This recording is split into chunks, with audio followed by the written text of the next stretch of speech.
Welcome to OGP episode 12. This official grappling podcast is about Tna Destination X 2005. Before we begin, however, let us enjoy a special performance of Strauss's Blue Danube by Don West. Oh, come on! Oh, come on! Oh, come on! No way! This should have never happened this way! Don't do it! Come on! Oh, come on! Look out! This man is... Oh, come on! What now? You Napoleon Bonaparte! You turncoat! Oh, no, this is just wrong! Oh, no! Oh, they're just so pleased with themselves! Oh, this is just not right! Oh, this isn't right! Oh, this is just wrong!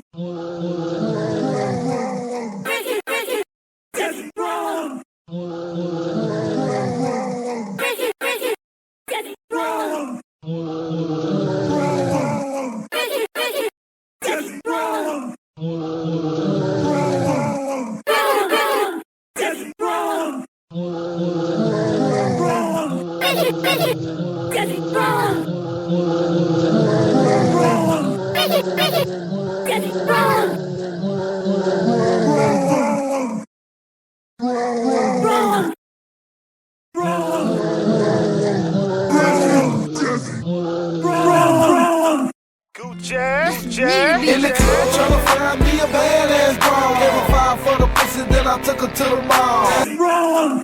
Baby girl, that's wrong. 18 for a whole 9, 5 for the half. Came up in the hood selling $50 slabs. That's wrong. Playboy, that's wrong.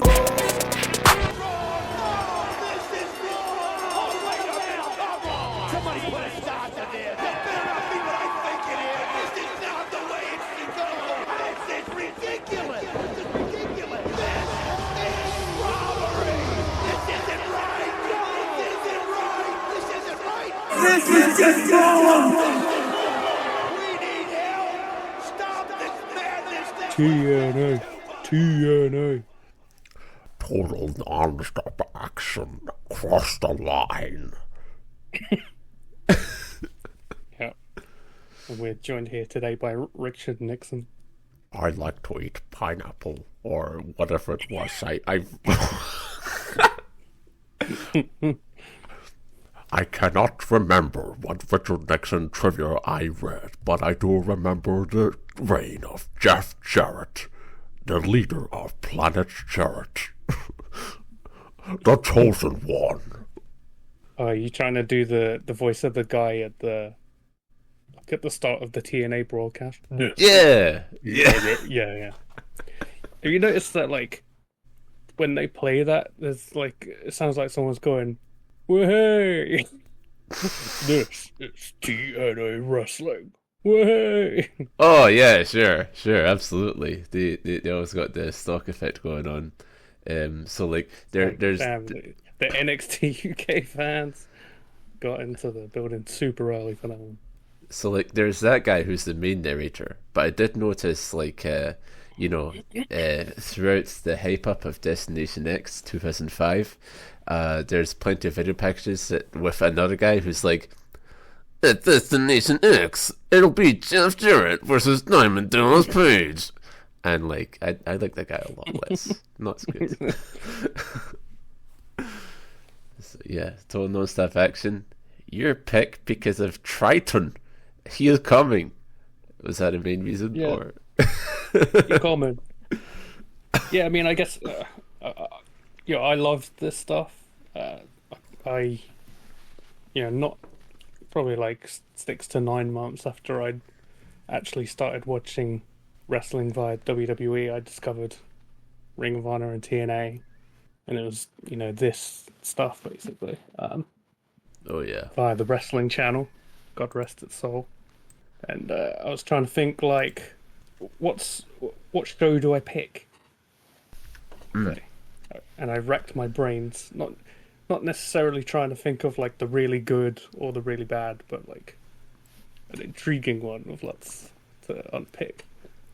And I'd say I picked a good one here. Yeah, very representative of TNA in its whole, as opposed to like like this was when it was good, oh, this is when it sucked. It's like somewhere in the middle, I'd say. Yeah, like this is very early into the era where they've started doing. They moved away from the weekly pay-per-views. Yeah. To be like their fifth monthly one, possibly, or sixth. Yeah. And, they've cultivated an audience, especially the live audience, who are just like willing to soak in almost anything. Yeah. Which can be overbearing when you watch stuff, but I think it works for this. The thing about like as we'll get to is like, you know, so everything in TNA is in that impact zone. Studio, is it 21 at Universal Studios? That sounds right. Yeah, and so like both Impact and pay-per-view at the same place, and maybe they'll have fancier sets it's constructed for pay-per-views, but that's it. But here's the difference, is that Impact is taped as hell, so you can just like sweeten the fuck out of the crowd so that it's actually a farce, so it's actually a construct. Yeah. The reactions in the pay-per-views are the reality check, because you can't sweeten the crowd, so you can actually figure out like, oh, what's the actual sentiment here. Yeah, well, I feel like you can. There's like a weird ambience for the TV. I think it is on some pay-per-views as well, whether it's just like a loop that they played live. I've definitely noticed it when I've watched it on, because it appears on some like random small TV channels sometimes. I'll just be flicking through at like 10 p.m. It's like, oh shit, fucking Hard Justice is on. Yeah. And yeah, they have that sort of weird sort of ambience to it. Doesn't really feel like they need it because there's a lot of goodwill, but you come to notice it. So yeah, like 2005 TNA, like as you said, it's like coming out of the initial era of the weekly pay-per-views, and like it's not yet fully formed into like maybe the TNA that like people usually have a lot of nostalgia for the Impact era. Like you know, the sort of recognizable theme isn't there yet for Impact, and like guys like Samoa Joe are not here.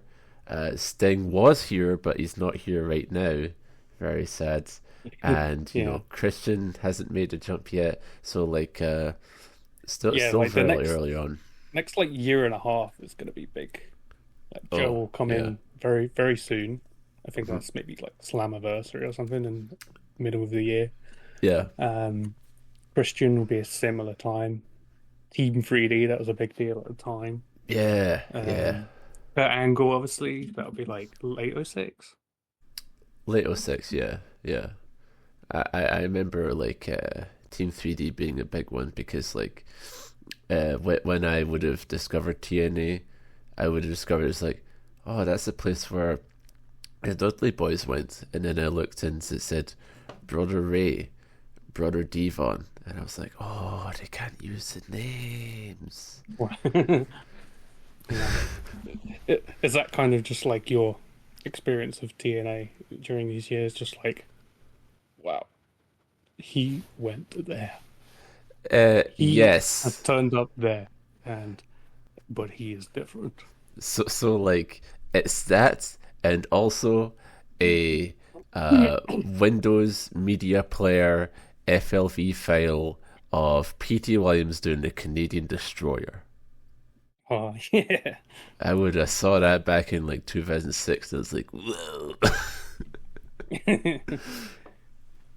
I would pivot almost immediately to being a huge TNA fan over the WWE. And it's not like I had all these like, oh, WWE's not doing it for me, I need the alternative.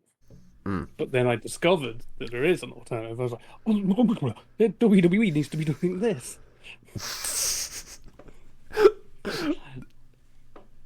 Were you fucking like were you like, at WWE you need to sign Michael Shane? Yeah, I guess. Probably. Maybe. my favorite WWE wrestler. I don't know whether it was just like once I discovered high flyers being like cool and presented well in TNA. But at some point, my favorite WWE wrestler was Paul London. Yep. He was treated like jabroni, and Yeah. like I probably just accepted that as the way it was until I saw that it could be different. I was like, well, Yeah. he should get all the push. Was I wrong? Who's to say? I don't know. Does Paul London ever go to TNA? I don't think so. I think he was in like, it'd be like 03. Oh, yeah. That sounds right. Let's go to strike. No, Kendrick did, but I don't think London ever turned up there after his WWE days. Which, 13-year-old me is just furious at this reality. Yeah. Damn, he lost to Chris Sabin and packed his fucking bags. That's fucked. He's like, I'm off to lose to Nunzio. I'm off to take a neck bump on Velocity. But we cannot dwell on what could have been. We must deal with the what wars of TNA. Impact is about it's an hour of television. It's very snappy compared to like other things that we've watched recently, and it's an interesting thing because Impact will not be like always great, but the vibes are such that like it doesn't really matter if it's not great, Yeah, it's a good show. It's like 50 minutes if you take the ads out. Yep. The matches are usually pretty simple. They have a clock telling you, so you know exactly how far it is away from getting in the cage match guide. Jefferson Taylor.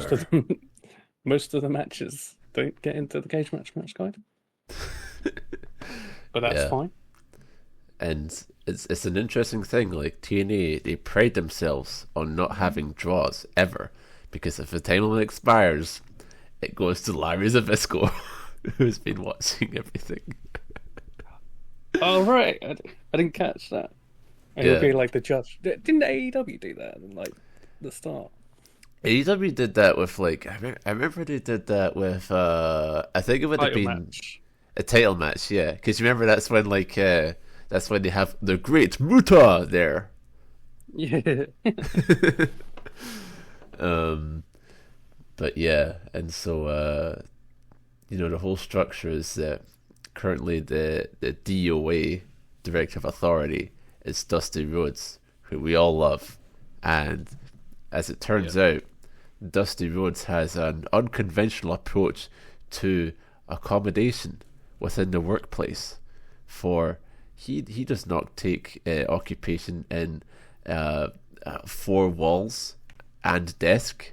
No, he is country boy, so he decides that his office is a truck filled with hay. Yeah, a pickup truck filled with hay. Just in a seemingly eternal hallway. Like you can't see like a horizon, like an end of this hallway. Just seems to go on forever. Yeah, so sometimes TNA I think it's been said about TNA is how it like transforms the Impact Zone into something that looks like lively and full and all that. But sometimes they can fail to mask the fact that they're performing in a giant warehouse, basically. Yeah. I just imagine it like you have to go on like a fucking like Wizard of Oz type trek to reach it. They're standing in the eternal hallway. You've got your binoculars out, like I see the truck. I will ask for X Division title match. Like the first week of TV, the first I see of this truck is like the natural Dustin Rhodes and his pals Chris Harris and James Storm, and they're just at this truck, and Dustin Rhodes is fucking digging through this pile of hay, and he pulls out a piece of paper, and I'm like, okay. and then I think like later, like you asked me like, oh, have you seen The Office yet? I'm like, no. And then it turns out I have. Yeah, it's pretty fucked up. Yeah, quite interesting. And Dusty's like, I don't know how you feel about it. I feel like babyface authority figures like are, it's an uphill battle to have like, oh, here's this guy to make proclamations, and it's like, yay, we love him, we love the rules, Yeah, there's definitely some examples of good ones, but a lot of the time, I remember Foley's second go at that in the mid 2010s. Oh yeah. There's been lots of bad ones. Yeah, no good. But like I think a thing about TNA is that, like, obviously it's not really presenting at this point necessarily, but I think it's sort of bubbling where TNA as the alternative means it's the place for new talent, off the indies to really put themselves on the map and just have these crazy fucking matches and show what they're made of. And at the same time, simultaneously, it is also the second landing place for people out of that Fed. And these two sort of things can't really coexist or like really interplay. So you have like guys like Kevin Nash and Billy Gunn and DDP and all that, and the same show as like AJ Styles and all that, and it feels like they're like so distant from each other. And sure enough, those heavyweights weren't taken to do with the cruiserweights in WCW, say, but when it's TNA and you have the X division as such a drawing point, such a vital part of the heart of the promotion, it starts to feel odd. And I think that can only lead to like the resentment of like, oh, these fucking guys are just coming in for a paycheck. Meanwhile, Christopher Daniels is unpushed, WTF, and yeah. Like it doesn't take long. I mean, I think AJ's actually already won the NWA title by this point. Yeah, he did in like 2003, I think. Yeah, but he'll go to that division again soon. But the rest won't necessarily all follow him along. Yeah, and that definitely creates tension later on. This is my period of it. A lot of the rest of it has been sort of taken in through hearsay and such. But yeah, this is what I know. And so it was immediately comfortable to just turn it on, and to see all these green lasers shooting everywhere. Yeah, Tna and West turning purple. The circle entrance. Not just the circle entrance, the separate heel and face entrances. That's right. Yep. Some vintage Dale Oliver themes. He's so good at ripping off contemporary music. Dale Oliver is the greatest musician ever. Fucking, I was listening to the Monty Byrne TNA theme last night. Yeah. Listen to like the original one, because like at some point Dale Oliver like loses his nerve and like changes it to a pounds, which is much worse. So I was listening to the original one and I was thinking like, this is literally just 4 bars of Down with a Sickness and just looped over and over again. I can't in good conscience really listen to this for 2.5 minutes of runtime. But you know what? I don't need to, because you know what it's for? A wrestling theme. It's purpose built. He's the best to ever do it. I must touch on the match where Monty Brown comes out, obviously with his fake Disturbed theme. Yep. And then I think he's facing Lance Hoyt, who comes out with Kid Cash's fake Pantera theme. And then Trytan comes out. And it turns out, oh shit, what was his theme? Oh, fake System of a Down, Toxicity. Yeah, that's right. Yeah. Yeah, that's really the ideal of grappling right there. Absolutely. So that can be like the first like story we touch on. Trytan, Mr. Trytan, hot coming off of his run in Hustle as Mr. USA, is in TNA now. He's in Hustle. It's an Hustle. I looked it up on Cage Match. And so, you know, these vignettes are being run about this guy. He is tall and perhaps alien, and we know nothing of it. And then Lance Hoyt and Monty Brown going on, and then Lance Hoyt, a hard fought battle between these two, but Monty Brown eventually hits his finishing move, the pounce.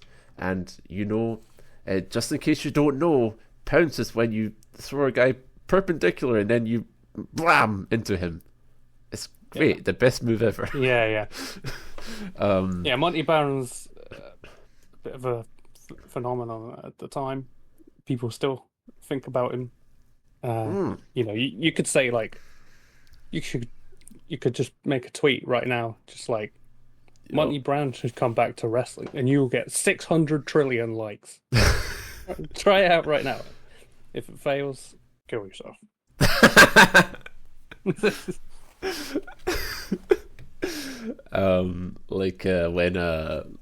it was interesting. I was thinking about it because when like during the one of these matches that Monty has, Mike Tenay brings up like how you know, he's gunning for the NWA title. He's already failed twice. And we think like, oh, this would be after those times that like you know, obviously there's a lot of goodwill towards Jeff Jarrett, but when there's not goodwill, that's always like brought up as like, oh, I can't believe he put down Monty Brown. Like he like didn't put over Monty Brown. Like you yourself, like, do you feel like he should have beat Jeff Jarrett, or that Jeff Jarrett's treatment of him was like necessarily like a burial? It's hard to say. At the time in 2005, I would have thought not very much about it. Probably just like, okay, right, yeah. Next spot, please. And then like 10 years later, I get back into wrestling. I revisit some of this stuff, and you know, maybe I'm influenced by sort of wrestling YouTube videos and a LOL TNA mindset which has developed in the years since. And I'll be like, oh, they should have pushed it. Why he turned heel? I'm so mad at that.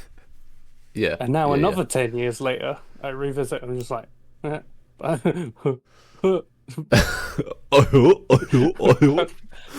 officially regressed back to where I was at the original. Yeah. So I don't really have any takes on it now. It didn't seem particularly wise to turn him heel when there's still momentum in his babyface run, and that's about all I could really say. Like, I don't know whether he was purposefully being held back or anything like that.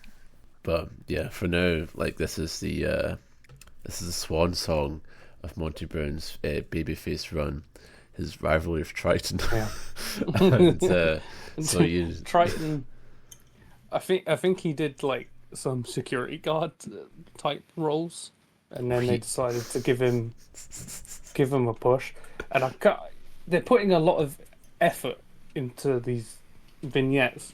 I mean, the vignettes are mostly on prior episodes of TV, I think. Now he's in the stage of turning out the lights and appearing in the circle entrance and be like, whoa! Yeah, and like... it's difficult to figure out like what they're actually trying to present him as. Yes. In this one video package, we learn that he possesses the power to shatter illusions, alter futures, create new worlds, and his desire for certain pleasures is part of his pain. What? He's just tall. He's just a tall man. I don't know what the fuck is up with anything that TNA writes for these video packages. It should be like, he is really tall. He gave basketball a go, but his footwork was not up to scratch.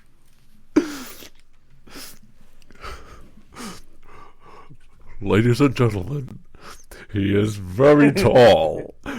And very, very tall. Trytan! He is the man who dwarfs many a decently tall man, because he is taller than them. The man who, when entering house, has the bow head.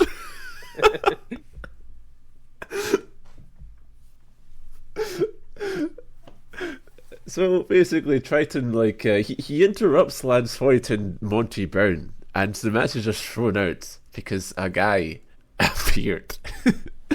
And, then after this, there's a match that's like, I think it's Lance Hoyt, I think it's Kid Cash versus Buck Quartermain, or something like that, and Monty Brown's just on commentary, and it is unknown why. But it is soon known why, because the lights go out again. And this is a main problem with Trytan. Like you were saying, they don't really have an idea of what to present him as. And like any sort of like thing that you can interpret, it's like, oh, it's a spooky guy. It's kind of like undercut by like, Monty Brown does not take this guy seriously at all. And there's not really a reason to, so you kind of just think that Monty Brown's cool. Because like the lights go out, and then Monty goes, oh, I hope this is just a light problem. I hope it's not Trytan. Yeah, but Monty Brown cuts a pretty good fake rock promo. Yeah. Basically insinuates like Trytan's like a gay spaceman or something. Of course, while interviewer Shane Douglas looks unreasonably confused. Yeah. Shane Douglas, he goes like, you will face him at Final Destination. Oopsie whoopsie, Destination X.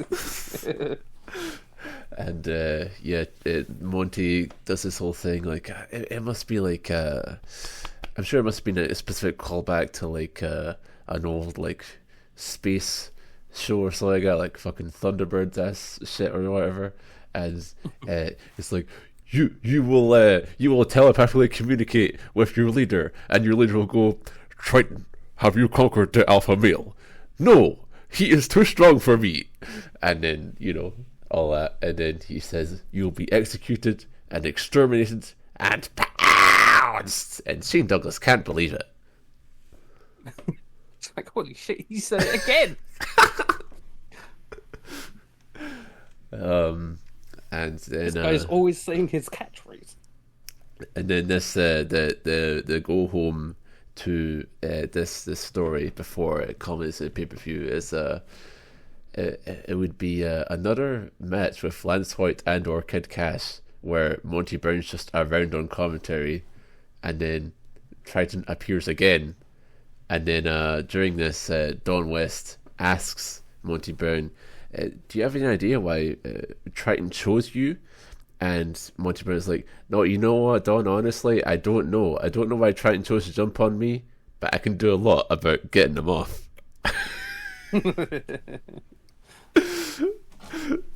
So there's that. This is just wrong!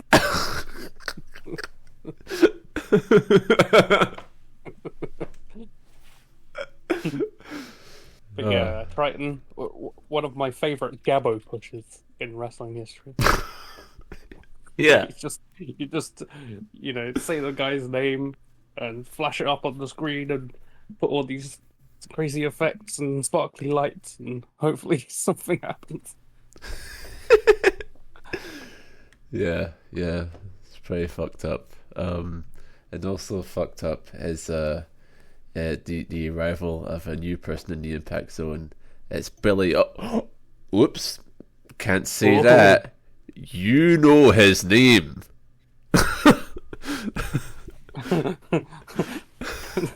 That should be like the name of every ex-WWE wrestler.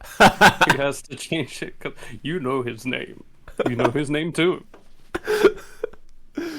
So, last month Against All Odds, Kevin Nash had it in his sights the NWA World Heavyweight title, and who stopped him? It was the New Age Outlaw, Billy Gunn, who left WWE. Now he's here, and oh my God, he's aligned himself with Jeff Jarrett, and also it's not just like Billy Gunn comes out and stops Kevin Nash, but then x-pac comes out too, and then he beats up Jeff Jarrett, and we hear nothing of him until this show. Yeah, he's not Where was he? any of the TV.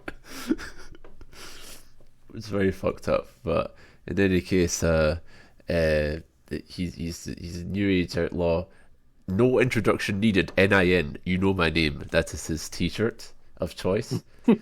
And a thing about it is that the Outlaw isn't necessarily alone, because in this same promotion, as a treasured member of the 3 Live crew, is BG James, formerly known as Road Dogg in the WWF, and they, you know his name. I don't think across this whole TV I see any point where there's a bigger glint in Mike Tenay's eyes as he just revels in telling Don West, those two have a very storied past with many tag title reigns, like in the WWF.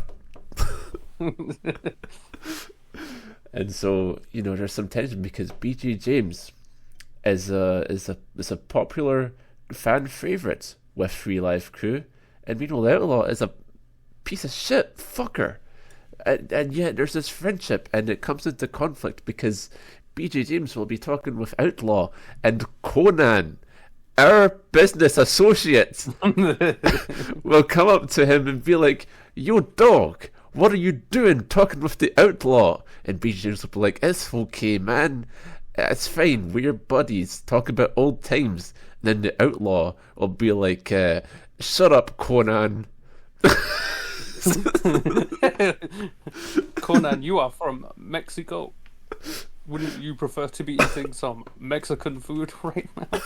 Yeah, it's so funny when Conan confronts the Outlaw and he's like, "I'll eat you up like old-fashioned coleslaw." And Billy Gunn, instead of being like, "What?" just immediately goes, "Oh, you mean taco? You mean burrito?" I also like in that segment when Conan starts insulting him in Spanish and Billy's like, "I don't speak that language." Yeah, it's pretty good. And after this spat, Road Dogg, Billy Gunn, he holds Road Dogg's hand and tries to just walk away with him, and Road Dogg pulls away and goes, "Don't touch me! Don't touch me!" So, it's still unclear what's going on here, and it's a pretty fucked up sort of story, because obviously they're planting the seeds for what will become the Voodoo Kin Mafia, but it kind of comes at the expense of the actual match, because it's Billy Gunn versus Kevin Nash, and Nash isn't really involved in it. So the big angle they shoot for it is that Nash is backstage in the office with Dusty Rhodes of the Truck, and it's this very esoteric thing where basically Nash is lobbying for a first blood match, but the way they do it is let's talk about cause and effect. The cause is taped fist, and the effect is and then eventually they get around to it, and it's very confusing. But then, here comes Jeff Jarrett's legal team, and the lawyer, Daggert, he's gonna arrest Dusty Rhodes and arrest Kevin Nash. And then Dusty goes, "No, also it's gonna be a first blood match." And then a very peculiar, inscrutable thing happens where Nash stands up and he says, "Two sights precious to a man, desire in a woman's eyes, and fear in a man's eyes.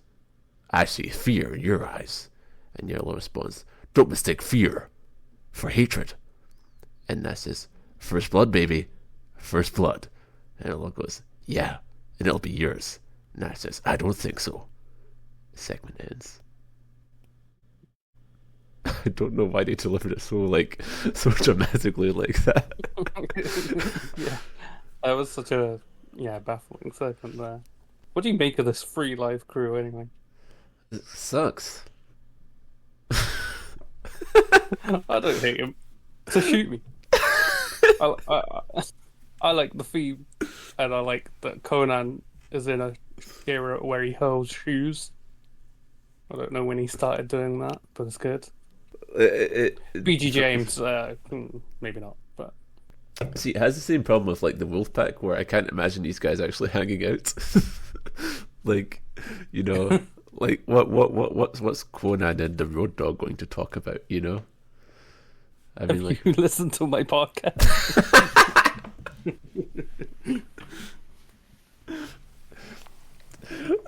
oh man, like Road Dogg and Conan just going back and forth. Have you listened to my podcast? Tune into WWE on Netflix every Monday night. I'm gonna shout you out on the next. What city you repping? What city you rep?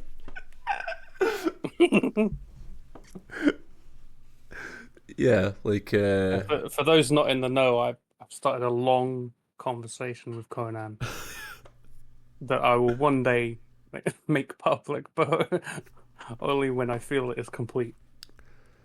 I think the thing about like the Conan DM, because you've went further than a lot of people have. A lot of people have dared to do, and you've discovered that like it's not just a simple thing of like an automated reply. If you reply in a way that seems like negative to him, then he will reply back like, okay, then block me. Go ahead, block me then. And then like he says, then block me. You do it to me. You do it to me. and then the conversation will die down, and he'll seemingly either forgive or forget that this happened, because then he just starts back up again. Yeah. And then he'll see that the latest interaction was negative, and he'll send a emoji of a snowflake. You are liberal.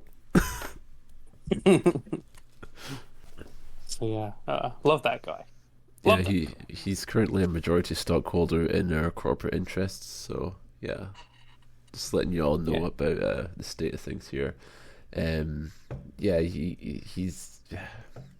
I feel like there's like the wee flashes we get of R-Truth here are good, and I think there'd be a lot more if he was not tied to this stable IMO.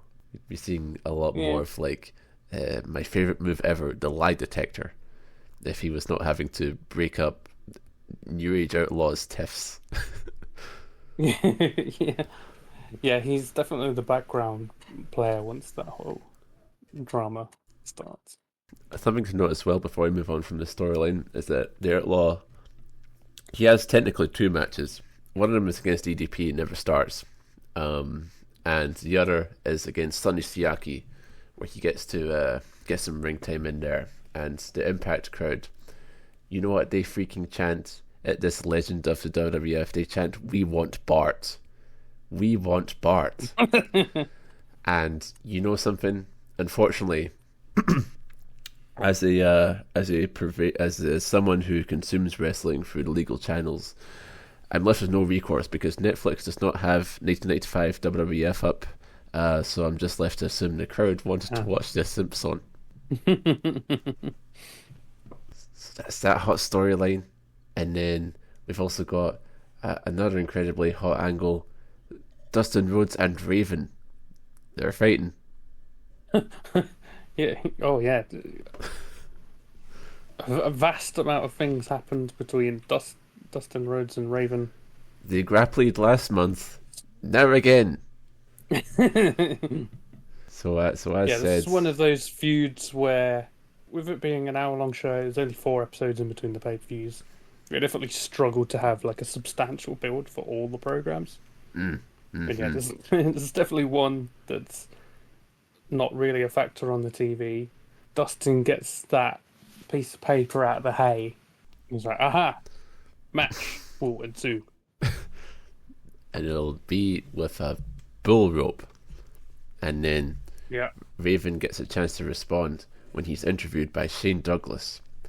And then he cuts a very Raven promo where he's like, a bull rope match? A bull rope match? That's supposed to intimidate me? Terrify me? I've made the Clockwork Orange House of Fun fuckfest match, and that doesn't terrify me. A bull rope match? I will give you the beating you should have received as a child. Life is suffering, forced upon us by a merciless caretaker. Death by Raven is your only reward. And Shane Douglas cannot believe it.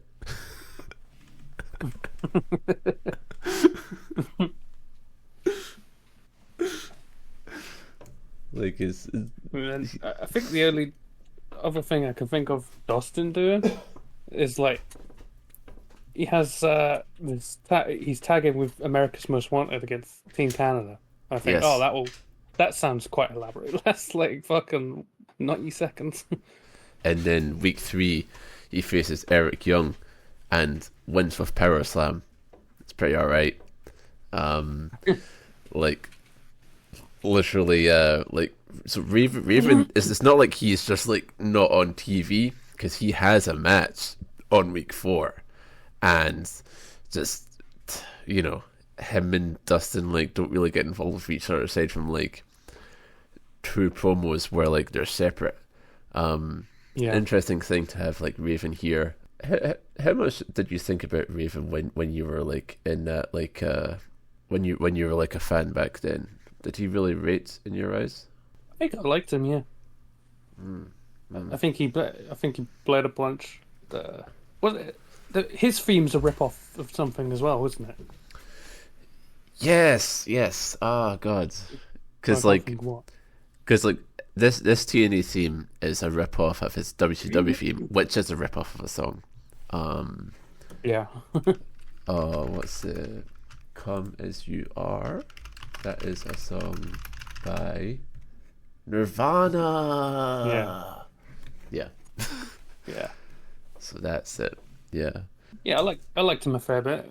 Obviously, he was not in that X division, but I also liked the hardcore aspect of it. And Yeah. I think the stuff that I've gone back and watched, some of it's just kind of there, and he's kind of objectively a whiny bitch of a character, but that's kind of the point, I guess. Yeah. Like, I find a lot of amusement in his blathering. Because like he just like says so much, and like I think my favorite TNA promo of his is like the one where he's like sitting on a truck, and it's after he got beat by Jarrett, and he goes like he goes something like, nobody in Nashville takes a piss without Jeff Jarrett owning part of the fist. So he's just a yapper of a guy. Yeah, he's good at stuff that like a 17-year-old would find extremely profound. Absolutely. He should have been given like a fake Tool theme. That would have been good. Oh, yeah. And so, you know, Destination X, like, that isn't the only match. That's a rematch from last month. There's also a, like, fucking infinitely better match, which also gets very little build. It's Abyss versus Jeff Hardy. Yeah. What we do get with this build, though, is very funny. It's so good. The first time that we learn, starting from these shows, that we learn that Abyss and Jeff Hardy are feuding, is that they are in their back, doofing, doof, doof, doof. And then these bald guys are eating lunch. And they're like, oh, look, it's Abyss and Jeff Hardy having a fight. They don't give a shit. But then, oh no, they're on the table. They've ruined lunch. And like, it's so cool because, like, the camera's just there in the cafeteria and these two baldies are eating, and Jeff Hardy's like, he's just like leaning on the wall, and I'm not sure what he's doing. And then Abyss like just murks him. And then I love when like they go out of that table and like Jeff starts like sabuing like lunch cafeteria chairs at him, because that shit is so cool. And then once that video package ends and it goes back to the impact zone, Mike Tenay goes, "Wow!" And then there's one episode that ends with Abyss is just fucking shut up for no reason backstage. Yeah. While Jeff Hardy is squatting on like the roof of a truck or something. He pulls out his binoculars like, intriguing. Yeah, Abyss cannot see him, but he can see him. And then the final thing is so like Raven's aforementioned match that he has is him and Abyss versus the venerable duo of Cassidy Riley and Mikey Batts. Abyss, like, see, so I want to say something about this match. It's incredible how, like, when Abyss is in, it's like, oh my fucking god, holy shit, this is the best fucking guy ever, holy shit. And then Raven tags in, it's like, ugh. And it just goes between that. So Abyss works, as he's wont to do, and then Jeff Hardy comes on the Tron, goading him. He says, "Hey Abyss, come on, monster. Come on, Mr. Helby. Where am I? Where am I? Come on, Abyss." And Abyss is like, "Oh, I'm gonna go back there." Where am I? Come on. I'm Come on. in this arena. Come on. Come on. Come on. My creatures of the night. What do you think of Jeff Hardy's theme? It's fucking incredible. Absolutely. Like, it's, as we'll get to, it's very interesting how they work it into a video package as well. Obviously, like, there's something that's more in the show, but, like, I was interested that, like, there seemed to be, like, not entirely 100% support for Jeff Hardy. Like, there's people who, like, think he sucks. Yeah. And I was trying to think of, like, what that really could be based on. Because, like, if I were to there is that one Ring of Honor show that's a couple years earlier where he comes in and he just completely booed out of the building. Yeah. I think I'd need someone to really, like, who was actually, like, an adult back then to tell me what the deal was. The best I could, like, guess is just that, like, he was perceived as, like, a waster. Right. Who not giving it 100, but you know, he's fucking Jeff Hardy. He's like the closest you've got to a rock star in 21st century wrestling. Yeah. He's done 1 billion swantons off ladders and shit. He's the sickest. So yeah, it's one of those things that's definitely died down and sounds kind of weird now. Yeah, because, like, I was trying to think, like, you know, like, someone like Jeff couldn't really, like, be regarded as, like, oh, he's coming taking the damn spots from our guys. So I have to imagine it would just be, like, a reputation for, like, being a waster, which, yeah, he would have already gotten it because, you know, he's, like, not in WWE anymore. But, you know, I think he does well in the whole shit. And then, as well as that, we got the Ultimate X Challenge. This ain't your mama's Ultimate X. This is different.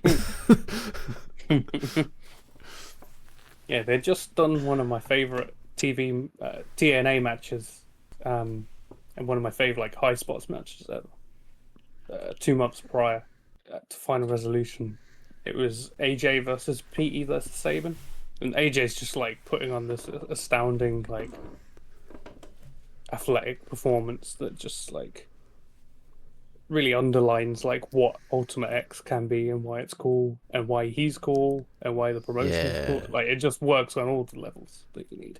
I was talking to someone in real life recently about TNA, and they said, like, you know, the thing with TNA is just that, like, it was trying so hard to be different, but a lot of it didn't need to be different. and you know I can get that with some of the stuff, but Ultimate X, they fucking bullseyed that shit. It was different in the best way. Yeah, and it's something that like an athletic but perhaps kind of plain wrestler can really excel in. Yes, absolutely. It's like a lot of the time I don't want to see all these like CrossFit guys doing stuff, but in this, throw them in. Yeah. I'll watch you struggle with those cables. Is that final resolution match the one where AJ like gets drop kicked off the wire and he like does like a flip in the air? Yeah, the inside out bump. Yup. And then the finish is he like does a huge springboard and just nabs it. Oh man, yeah, that's fucking so sick. So you know, we have this formula here that is very well established. That like the Ultimate X is a multi-man match. It's fucking wild and all that. What if we didn't know? What if instead we had the Ultimate X challenge? Where they clearly want to run it back, but they're just like, we gotta make it slightly different after just 2 months. But it's like, man, you're TNA. No one cares. Just run it back roughly. Yeah. So DW, that's Don West, says that Dusty Rhodes is going to be conducting a series of matches where he checks out the talent to figure out who belongs in the Ultimate X Challenge, because Dusty Rhodes has not watched TNA before. And so this they try and like conjure up this whole thing. It's not like a coherent tournament either, is it? It's just like no, because just stuff happens. There are some matches, stuff occurs. Mike Tna says like, you know, a loss won't necessarily eliminate you from contention. If you impress Dusty, then you might get in still. And you know, it's like, oh, listen to this, Dawn. The match starts out as a 4-man tag match, and then whoever gets pinned gets eliminated, and then it becomes a 3-way, and then whoever gets eliminated from that, they get eliminated, and then it's 2 people, and the 2 people can climb the wire to win.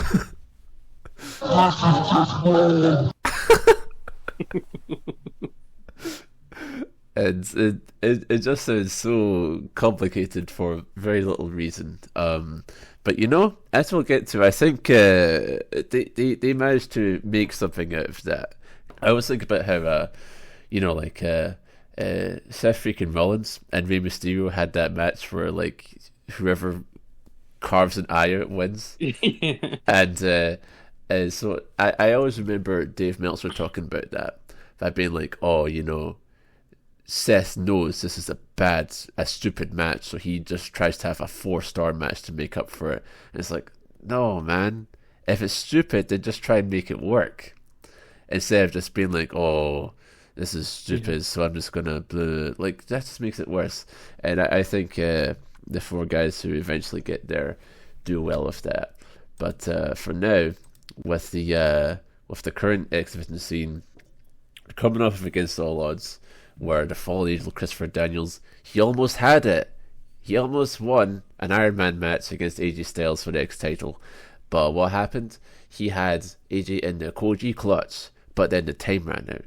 And then Daniels was like, what the heck? Give me sudden death. And then, AJ Styles beat him. So he's big mad about that. And Shane Douglas interviews him. And, you know, he is like, oh, I've never seen an Iron match so competitive as that. And then Christopher Daniels, he's just full of it, yapping on about, oh, I should already be in the Ultimate X. Why do I have to earn my way in? And Shane Douglas gives him a sorting out.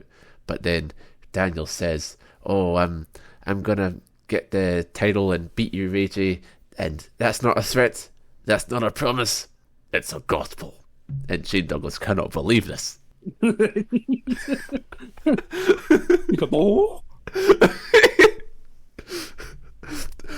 I love when like Shane Douglas, like he's always this way, so whenever he goes back, he's like back to you guys. Fuck, I need to go take PTSD classes now. Like why is he so shot?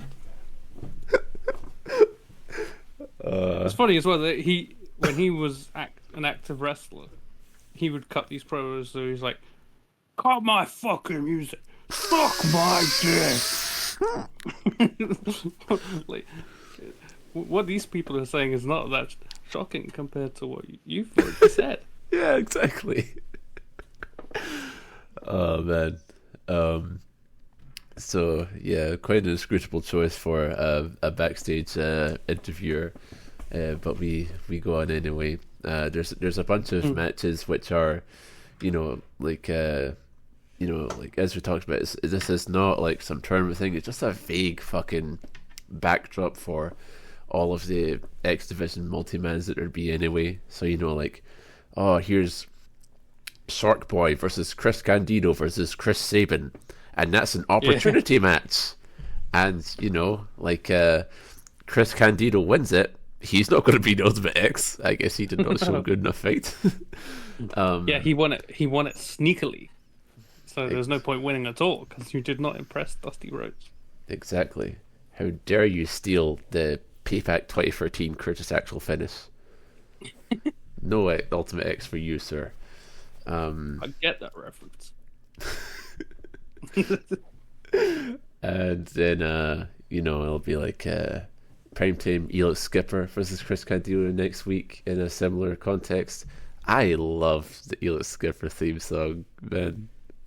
Yeah, that's good. I love his laugh goes like, oh!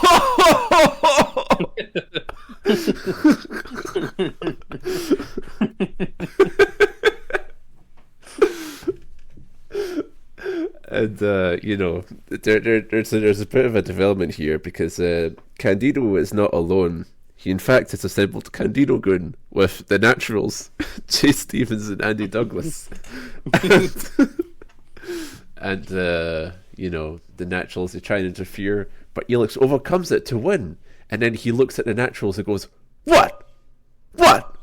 It's pretty nice. Yeah. Chris Candido is sick, by the way. I haven't seen that much of him. Yeah, me neither. But yeah, getting to see like all these TV matches, it's like, this guy can make a 3.5 minute match at Twisty. Yeah, he's the goodest hand of all.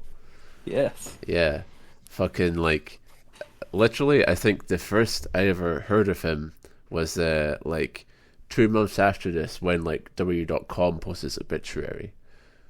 Yeah, and that's fucked up.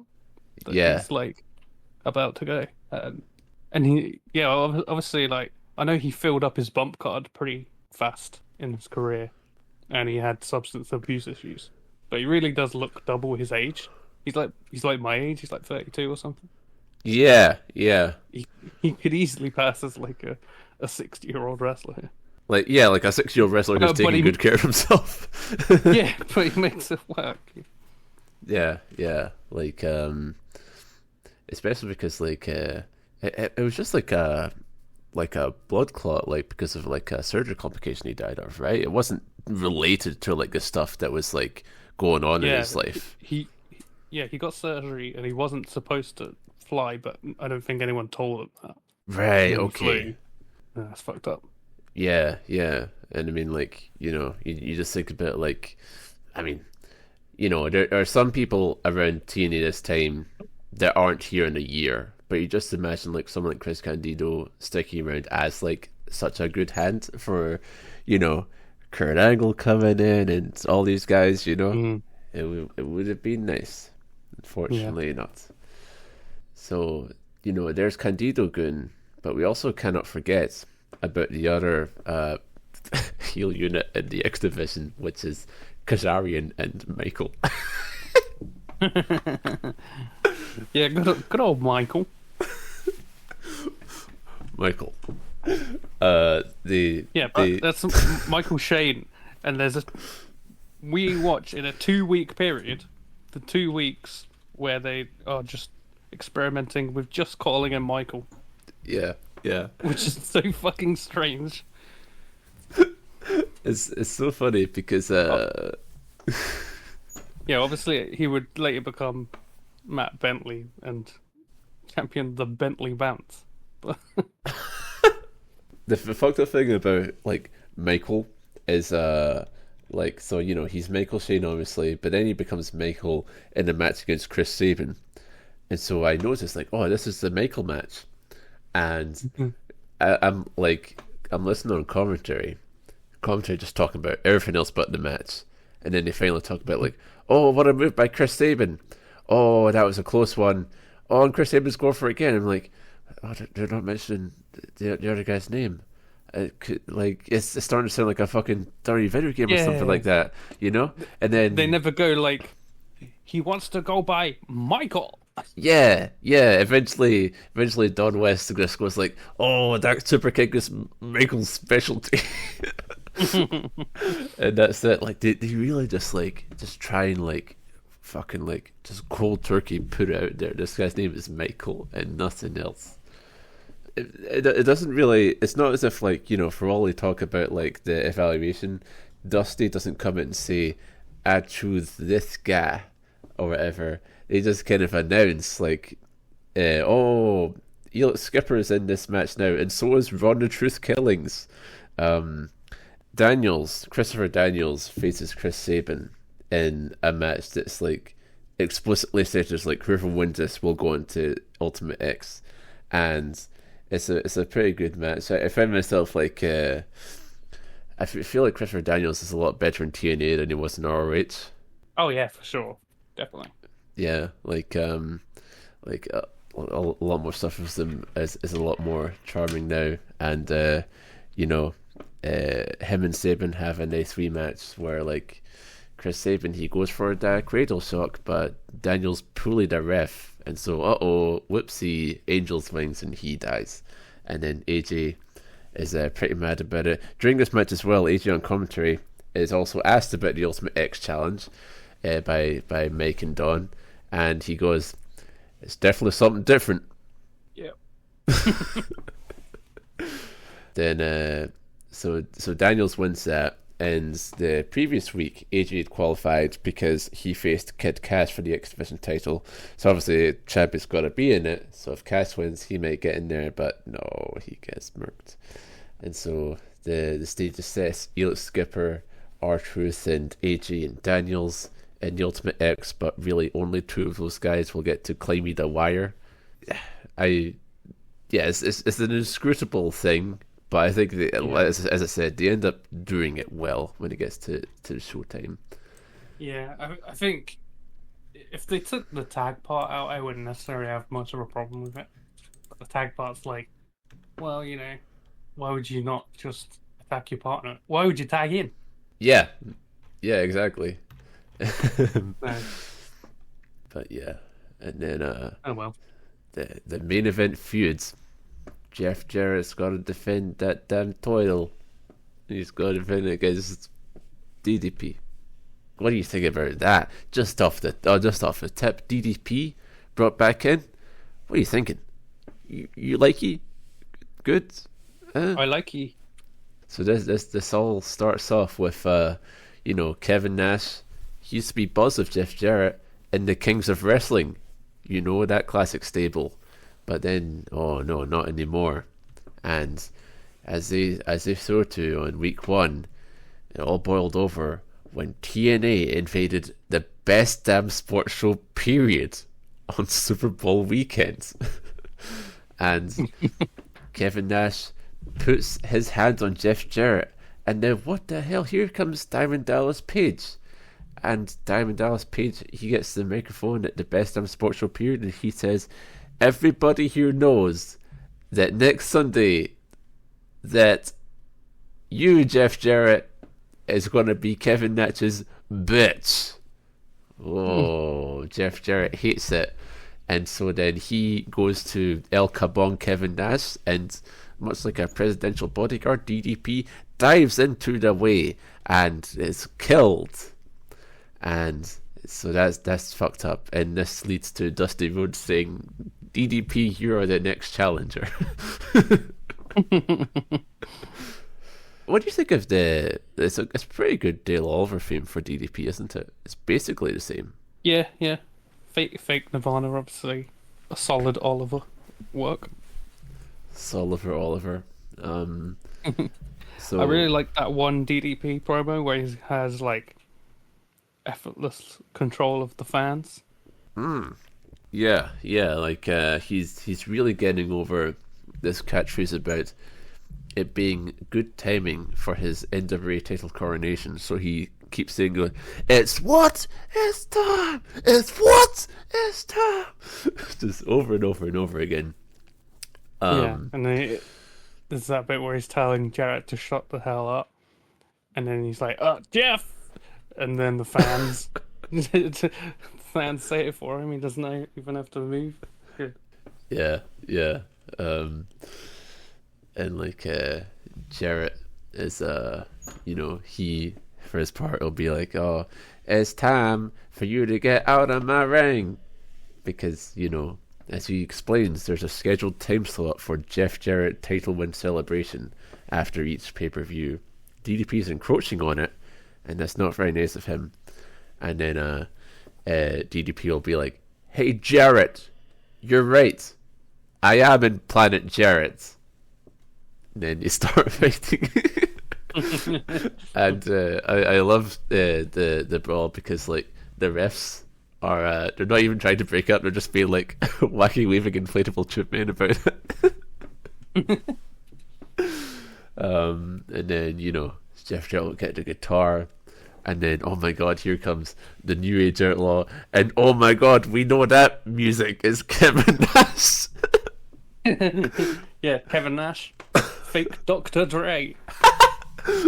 It's like I was really reflecting on it last night, listening to Dale Oliver themes. Like, still Dre, that's a good wrestling theme, but somehow Dale Oliver takes like all the possible like it sounds like fucking elevator music when he does it. It's so weird. And then so they do that. Mike Tna then interviews DDP the next week, in an incredible look. Mike Tna with a huge fucking flowing shirt that makes him look insanely large. And so basically the whole thing is that DDP, he'd retired in 2002 exclusively on WWE Confidential, but because he does yoga and because he emphasizes the core strength, he's back now. And so, yeah, it's the start of it, the DDP yoga whole thing.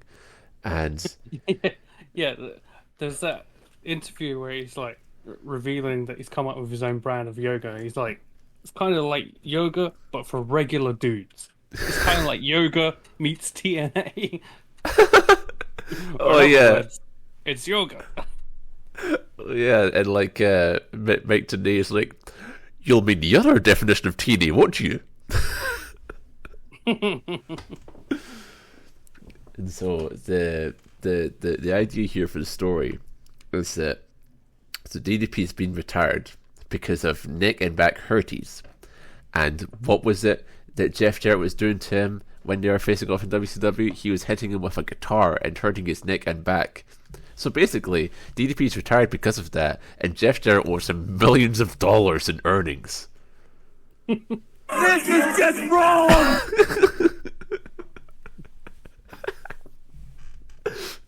Oh, millions of dollars, Jeff Jarrett, you bitch! This is just wrong! And so that week, the main event is DDP versus the New Age Outlaw.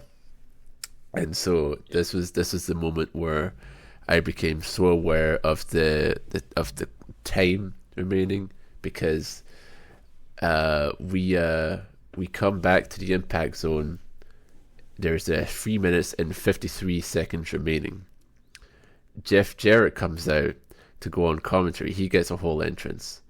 DDP comes out, goes in the crowd, and gets in the ring with 1 minute 56 remaining. And then he decides to start brawling with Jeff Jarrett. And at this point, I start just frantically typing, "Where is the Outlaw? Where's Outlaw?" And then eventually, oh, there he is. beating up DDP along with Jeff Jarrett, and oh my god, here comes Kevin Nash, blue shirt, jeans, short hair, and he does those fucking knee lifts that Kevin Nash does, where he kind of leans his knee up a bit. Oh my god, we're out of time. And the next week they recap that with some Red Faction for the PS2 ass music. I feel like this is a very Stimpornet coded feud. There's a lot of ding ding ding. It's true. Yeah. God, But that's alright when it's like the one feud with Major Ding Ding Ding. Yeah, I'd say so. And I was just thinking there, like, I remember when I was like looking up TNA Wrestling.com, that was a Stim era. He had already taken over from Dusty. Like, we narrowly avoided like a second consecutive dose of Stim. Yeah. Man. But the current guy, Dusty, he lays down the law the next week. He says, 30 minutes. You better be out here, Jeff Jarrett. You're very close to suspension and stupid. So then Dusty, he comes out later, and then he announces at Destination X will be stipulations. There will be police around the ring. And so it's an interesting thing where, like, it's not a lumberjack match. You take great pains to explain this. It's not a lumberjack match. They're not allowed to be physical. They're just policemen who make sure everything goes okay in the ring. And if it doesn't, I don't know what they do. But then he announces these policemen.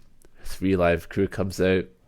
Dusty listens to their music and goes, "That's cool. Now next up is DDP." Who's the challenger. And then he tells him, "I've put police around the ring. Now it's on you to put in the work." And then Jarrett comes out, not just with the Outlaw, but with Candido Gun. Candido Gun and Planet Jarrett have morphed together. And then he flicks Dusty's hat off, and Dusty is like, "Don't you ever touch me again!" And that causes brawling again. But when brawling happens and DDB's getting his ass kicked, Dusty just walks out, apparently unable to help his friend who he just instigated a brawl for.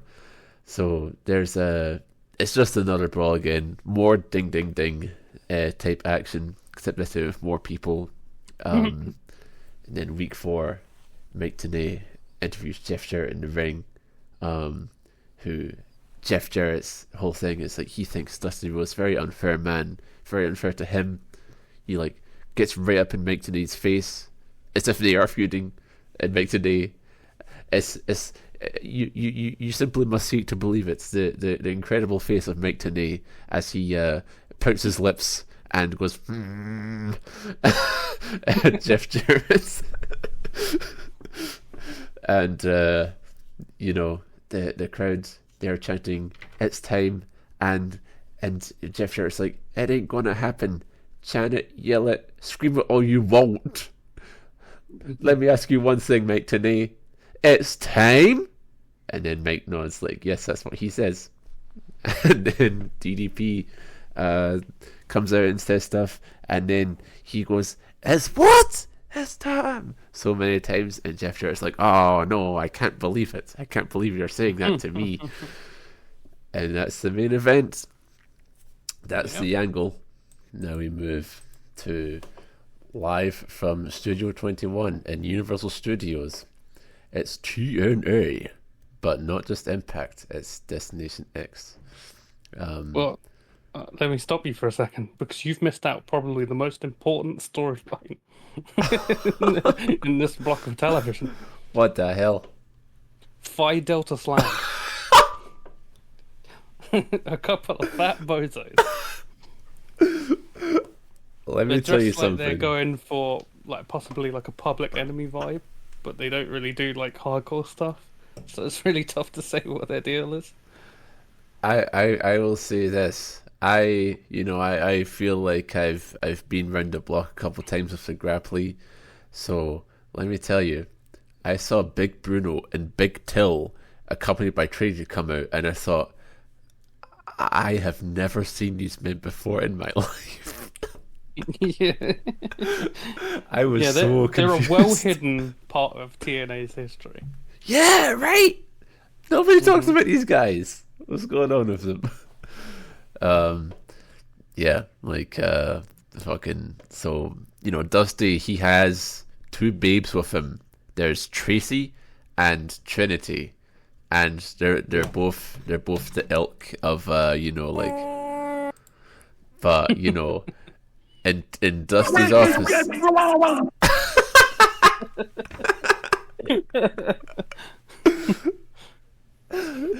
But you know something? That's what it sounds like if you're trying to drown John West.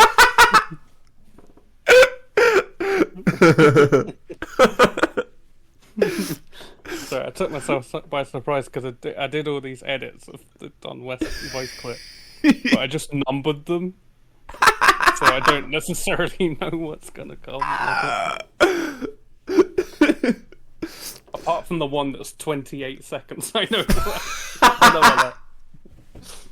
Oh shit! I'm saving that one. So and unfortunately, in Dusty's office of a pickup truck with hay in it, there's only room for one.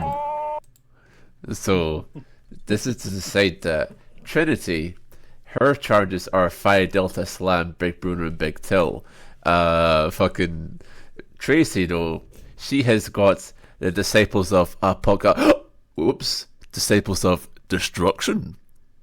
Big D and Heavy R, or maybe the other way around. It's the Harris brothers. Fuck. Yeah, the Harris boys, and this is a baffling feud. I like the segment where they have a squashy. Yeah, the Harrises, they win the squashy, and then Phi Delta Slam come out to do with them, and that's it. That's kind of like all the build you're getting with those two. Yep. It's weird because I think Tracy and Trinity look pretty similar. I struggle to tell them apart without like a nameplate. Yeah, I remember like the first time we see Dusty come out, he comes out with Tracy, and then like Trinity like comes in to like insert herself. So it's like, oh, I guess there's tension going on there, but doesn't really get explored. So it's just kind of this flimsy pretense for us to watch a Harris Brothers match. And boy, howdy, what a match it is. Yeah. I guess Trinity is a nice one because she comes out with Phi Delta Slam, and I can tell that they're the baby faces because the guy who does the top rope splash does a funny little fat guy wiggle on the top rope, which is pretty cool. It's the fat guy wiggle, and they also don't have SS tattoos, so that clue that they're the good guys. Phi Delta Slam, the Woke tag team. So yeah, there's that, and that interruption there, that Phi Delta Slam interruption there, did just make me remember as well. Like we do have to go over the fucking listies. The listies. Yeah. It's time for those. I do have like 2 more TV notes. Absolutely.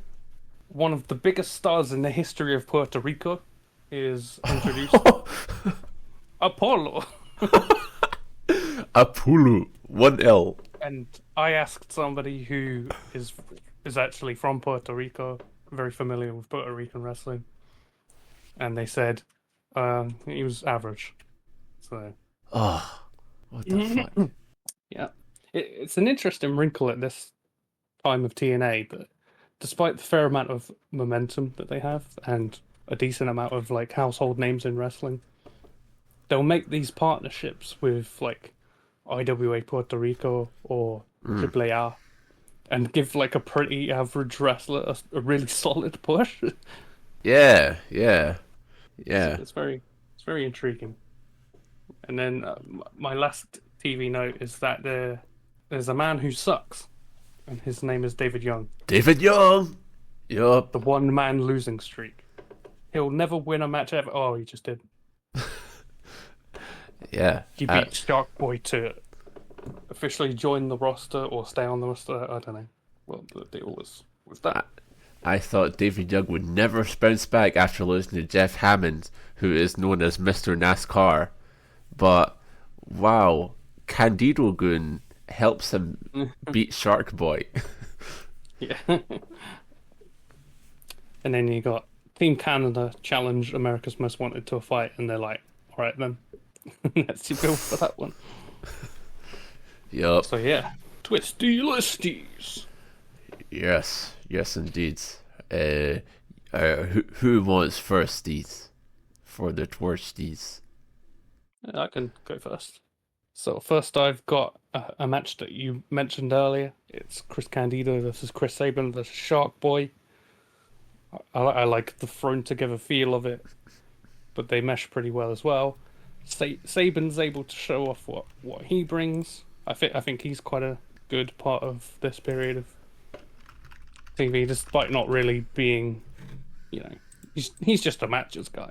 He's not gonna be in any prominent feuds yet, but yeah, he's good. Chris Candido's a lot of fun. Shark Boy, I guess he can go. My memory of him is just like, there's a wrestler called Shark Boy, and he wears a shark mask, and he puts his hand on his head to look like a fin. It is great. That's all I needed. Yeah, that's all I needed. And I got Chris Candido versus Primetime. I'll be honest, I've forgotten it, but I trust that it was good. I'm sure if I watched it again now, I'd be like, oh yeah, that's good. Then I've got AJ Styles, Ron Killings, and Sonny Siaki versus Christopher Daniels, Frankie Kazarian, and Michael Shane. That must have been the match that you're referring to, with Killings facing X Division guys. Yeah. That's his X Division push there. Yeah. Yeah, because Kazarian and Shane were pretty fun together. I think Killings fits in the X Division mold. AJ Styles is one of those wrestlers who's like astounding at stuff that would usually just be sort of nothingy or boring. Like, he makes like a drop down leapfrog sequence the craziest shit you've seen that week, rather than just like filler. Absolutely. Just something about his form and the explosivity, the way he pulls it off is really something special. And I got Chris Sabin versus Michael. Yeah, I was digging Chris Sabin, and I guess I was digging Michael as well. a lot of these TV matches are very short, so it's kind of like guys who can like cram in a bunch of athleticism and make it, exhilarating in that way. Kind of have a head start on everyone else, basically, in terms of having a twisty match. Chris Candido and the Naturals. This is Peter Williams, Elix Skipper, and Mikey Batts. I kind of like the thrown together nature of the other team. Yeah. Petey was having like confrontations with Elix Skipper and stuff. Yeah. Mikey Batts is just like a job boy. Yeah. That was some good dissension there. I like that. Yeah.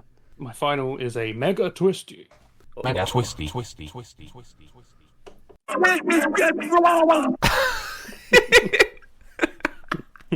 It's AJ Styles versus Kid Cash. This was a sort of meteor match at most, and I liked both guys very much, and it was just very nice. So, nice. Very nice. And now for my twisty listy. You never got to stop me doing it. I've been wrestling all my life. At the end of the day, you should pick people on talent, not because they give you a little twist.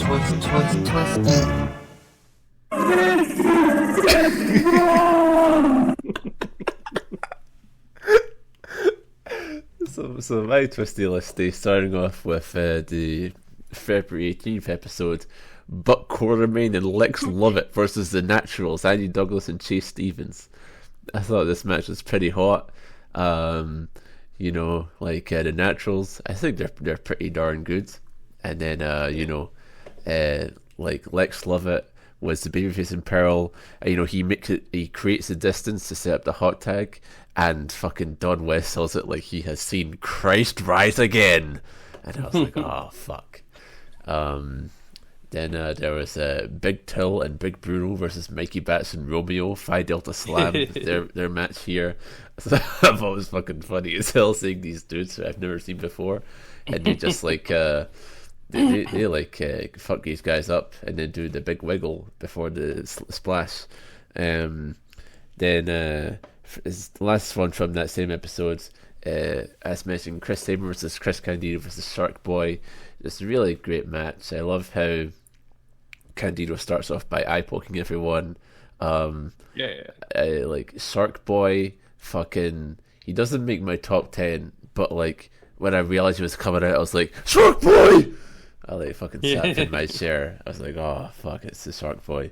And yeah, as I mentioned, it's like I have such a special soft spot in my heart for the finish of guys in figure 4 and they gets pinned in the figure 4 by another guy. I was like, oh, that's such a sick fucking finish.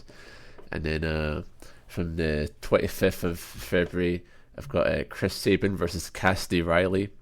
Cassidy Riley, a job boy who enchanted me from the first time I saw him, because when he's on the ramp, he's walking down and his arm goes like zoom, zoom, zoom, zoom, zoom, and I was like, whoa, what was that? And then very, very nice match. I like how the commentary does even the most minimal effort in just being like, oh, this Cassidy Riley is a promising young talent. Oh, he might do it here, and he doesn't. But it's like, it keeps your mind active. It makes you not think of everything as like a squashy, I think. And so yeah, him and Chris Sabin have a hard-fought battle, and then that same episode, Chris Candido versus Elite Skipper, as you mentioned, and that is where Elite Skipper has to contend not only with Candido but with the Naturals as well, and he overcomes it all to fuck up Chris Candido and cement his place in the Ultimate X Challenge.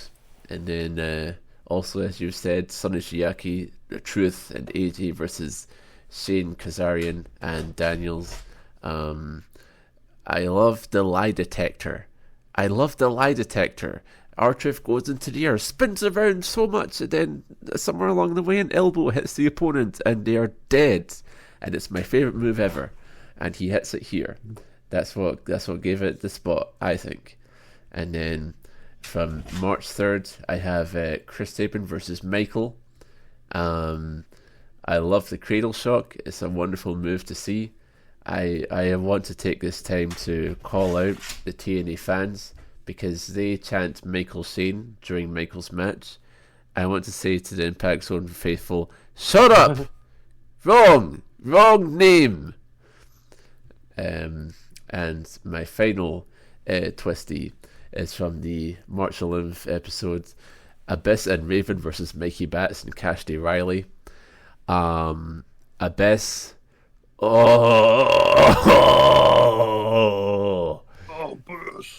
Abyss, the monster. And yeah, Raven's there as well. Yeah.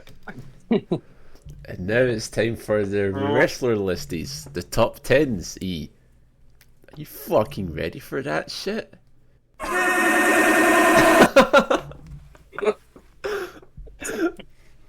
In what context is that? Is what context is Don West in here that he sounds like that? I don't know.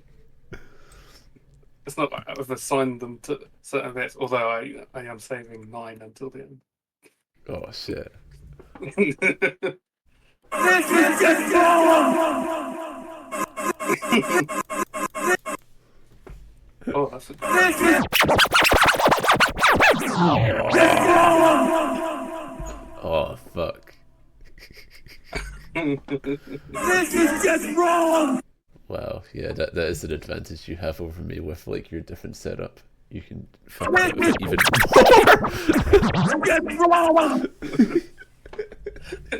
Okay, I'm definitely gonna remix one of these. Okay, fucking my top 10 of TNA circa February. February? No. February, end of February, start of March. End of February, start of March. TNA top 10. Let's do this. Number 10, gotta give it up for Sonny Siaki. It was nice to see him, and you know, he has that vibe of like I think I mentioned it with regards to some of the squashies during this period, where you know, they're jobbers, but they do a good job at not making them look like pushovers. They make a little, oh, he's a good talent, and oh, just, you know, has a nice match. And Sonny Siaki. Buck Quartermain. I love Brock Quartermain, bro. Hell yeah. Big mouth, loud legend. Let's not forget. Yeah. So yeah, Sonny Siaki for the win. Number 9, Jeff Hardy. Obviously not a big presence on the TV.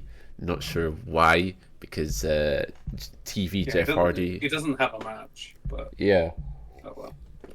But he does appear on the Tron, as we said, and he goes, "Come on, Mr. Halloween. Come on, monster. Where am I?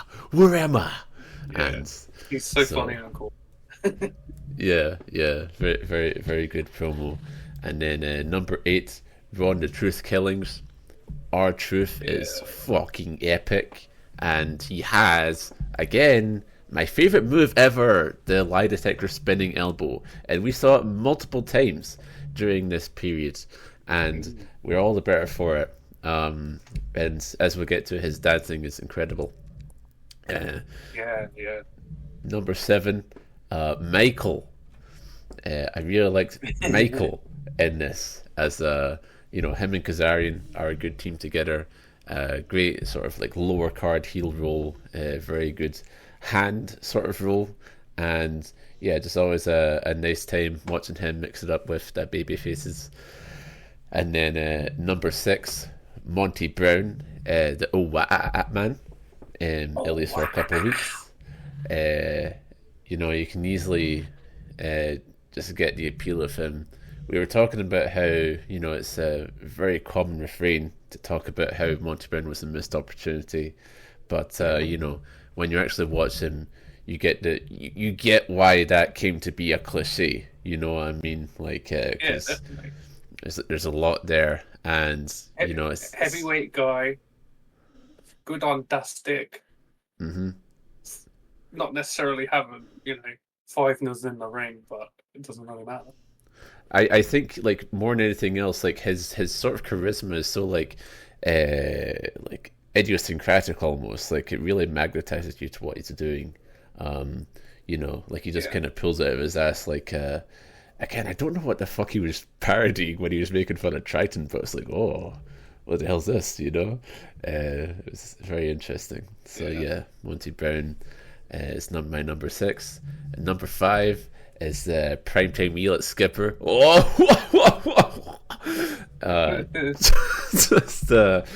Just a fucking incredible worker is Elite Skipper. Like, he's good. Yeah, and you know, it was really cool. Because obviously this must be like a normal thing as repertoire, but seeing him do the cage walk move except on ropes was like, oh, I know that move. It's the most famous move in TNA ever, and he's just doing it. Yeah, a real highlight. And then number 4, Chris Candido. No gimmick was needed for Chris Candido, as he felt like almost like a glue holding a lot of stuff together. You know, like, I'm sure without him there, the Naturals would just kind of be like floating around, but with Candido there to stooge around as a manager, and it's like them to help him when he's having a match, is just like creates a whole package that's very nice to see every week. And yeah, it's a great act, isn't it? Yeah, when you first see them, I think possibly it's just the Naturals having a match. You kind of think like, oh, he's the manager then. But no, he's just like their old mate. Good. Yeah, and it's just so fun to watch, because he combines like sort of like the for lack of a better term, the high work rate of the time with utter understanding of how to flop around and stooge and all this sort of stuff. That just like he really might be one of the best people at getting a lot out of the limited time allowance that Impact has for a lot of the guys. Yeah. So yeah, and then number 3, Chris Sabin. Oh man, I think Chris Sabin is so cool. Fucking, just again, like his TV matches, it just feels so nice. I love the cradle shock as a finishing move, and I love his theme song where the lyrics are, they go, "Hail Sabin, Hail Sabin."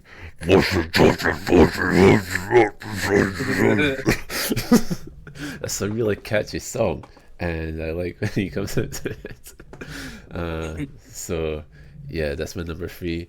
Number 2, AJ Styles. Fucking AJ is one of the best wrestlers ever, and again, it's cliche because it's true. It's so true that AJ Styles is great. I remember you mentioning how like AJ got a lot out of like just a basic leapfrog thing, where it felt like, whoa, this is crazy shit, and like he really does feel like a Superman in there. Like he just has such a dynamism to all his movements, as well as the movements themselves being really crazy. It's just the perfect sort of thing of like having high spots in a constructive manner and just being able to make it all match together. So yeah, that's my number 2. And who could be number 1 aside from someone who will soon have one of AJ's best matches, but the Monster Abyss. The Monster Abyss is the best wrestler I've ever seen. He gets it entirely, and I love it all. I love every second he's there. Yeah, he is a beast and a monster, and also we will later find out that he shot his mama or whatever, but that's to come. That's to come. Right now, he's just a monster. So I can do my list now, and let me start with an impromptu jingle. Okay.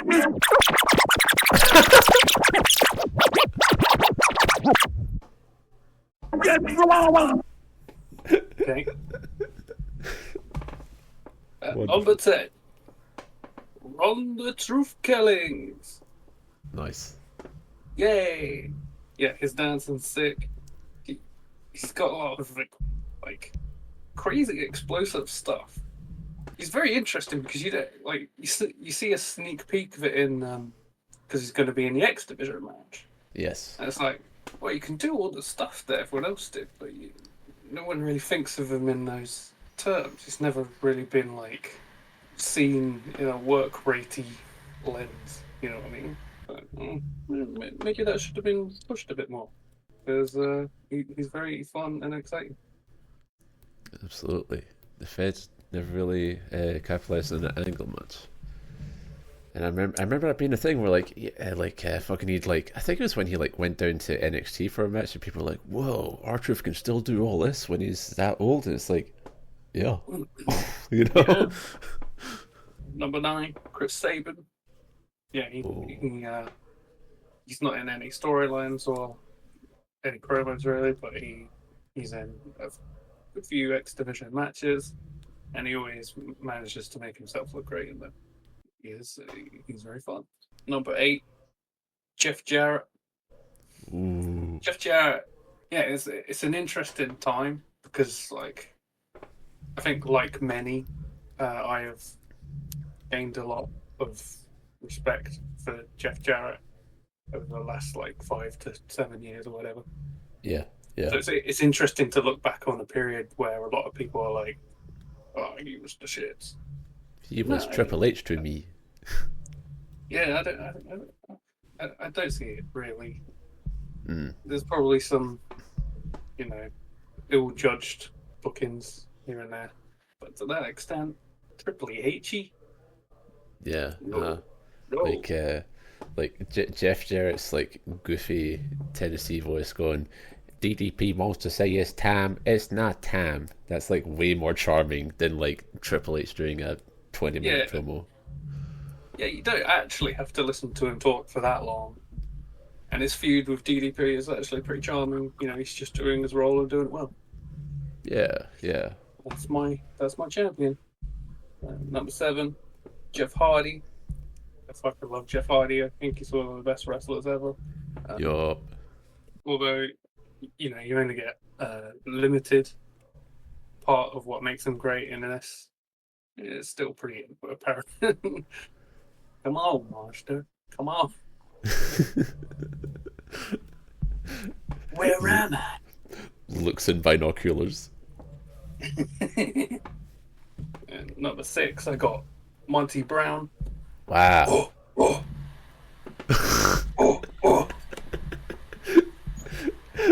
Yeah, They'll all did not include that part. That would have like crushed the copyright threshold, I think. Did he not? I could have sworn that was. Maybe Literally, I'm thinking of Disturbed's classic "Down for Sickness." literally, the Monty Brown theme is just 4 bars and then Fair enough. Touched on him. He's got all the tools to be a guy who can make it unless his sister gets ill or whatever it was. Yeah. I wonder, like, cause that like cut off his WWE run. I wonder what would Marcus Corvon be like in like 2008? It's hard to say whether he would have succeeded or not. ECW. It's not like the ECW. success rate was particularly great there. I've not seen anything where they've like just let him cook, so to speak. You seen him cooking in the WWE? It feels like he almost started from scratch again. He didn't really bring any of his old shtick or whatever. Yeah, because the main part of it would have been him and like the New Bloods or the New Breeds or whatever that fucking ECW stable is called. Yeah. And you know, like I remember like he's just like, oh, Kevin Ford is my friend. yeah, yeah, exactly. And you know, like I think about how you know, when I'm looking at YouTube comments that are waxing nostalgic about him, they would have been like, "Oh, I can't believe they made him Jarrett's lackey. You know, he should have been a star on his own. So how do you think it's going to be when he's in WWE and he's the lackey of someone who's not even that good, Kevin Thorne?" Big ups to Mordecai all the same. Not Kevin Thorne though. Didn't care for that look. Yeah, basically a different person. Yeah, number 5, Abyss. When he does the Black Hole Slam on an X Division wrestler, it's the greatest move of all time. It's the greatest move ever. Yeah. He's so sick. He's quite fat, isn't he? There's no point where I'm not sure if it's on the. It might have been on one of the pay-per-views I've seen on the TV recently. But at one point, he takes off his jacket to do a tax bomb. He's like, "Oh, he's pudgy, man.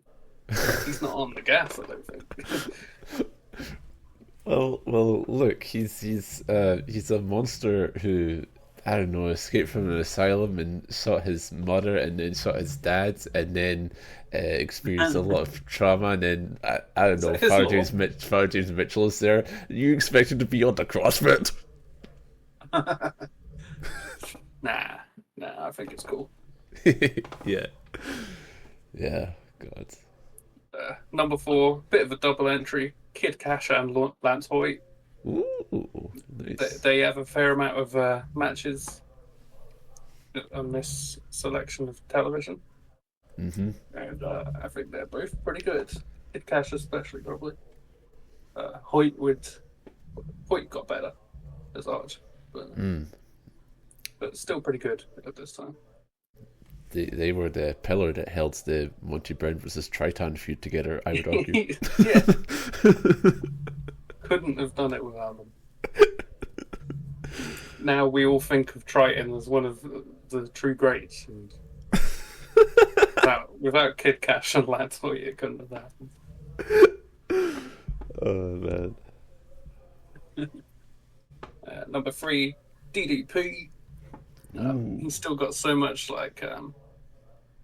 magnetism and goodwill from the fans. It really is like the WWE stuff and didn't just like just didn't happen. Yeah. It's like totally forgotten at this point. He just feels like WCW DDP again. That's good. Yeah. Because God, like thinking about it, like even after like the invasion is over and like DDP's a babyface, like he really is just like a guy, in WWE. So yeah, it's good that like that the strength of that is off him. Carried his feud very well. I would have liked to have seen him like have like a 3-minute match or something, like he did with the Barbarian on that block of Nitro we watched. Yeah, something like that would be so great. He'd be so great at that. But no one. Number 2, AJ Styles. AJ Styles. Yeah, it's just it's pretty. Even with limited material, it's pretty apparent that he's the best wrestler in the company, and deserves to be the first thing that you think about when you think about this era of TNA. Yeah, his theme feels like it's phenomenal. His theme feels like it's perfectly timed for the impact zone, like the exact space you have to walk. Yeah, that might be the best not rip-off Dale Oliver thing. Yeah, every day in my life.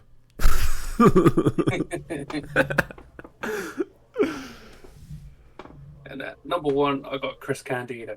Oh, like I was saying, he's not someone I've seen like a huge amount of, but he's someone I'm going to look for more often now. Yeah, like, I'm trying to think like the periods where he's in ECW is a bit of a blind spot.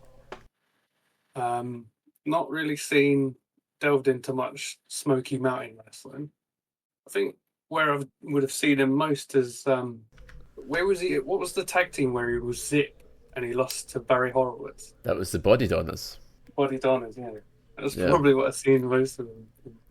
He was good in that as well. Good match with Horowitz.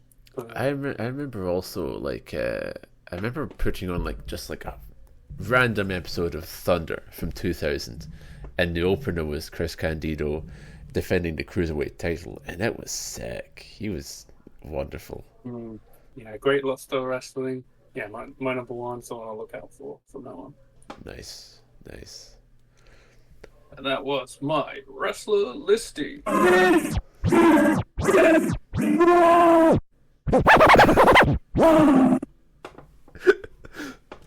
Spectacular. E, did you know this is a fact I'm going to tell you. It is not the critic that counts. The credit belongs to the man who is actually in the arena, whose face is marred by sweat and blood, who strives valiantly, who errs and comes up short again and again, because there is no effort without error and shortcoming, but who does actually strive to do the deeds, who knows the great enthusiasms, the great devotions, who at best knows the triumph of high achievements, and who at worst, if he fails while dealing greatly, so his place will never be with those timid souls who know neither victory nor defeat. Did you know that?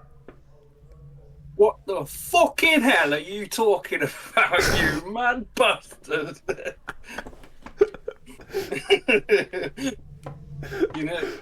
What's good is that I watched the show entirely on YouTube.com, and there's like immediately like copyrighted music, so there's like a silent bit. So what I'm assuming you were referencing there is I didn't hear it. Oh, okay. So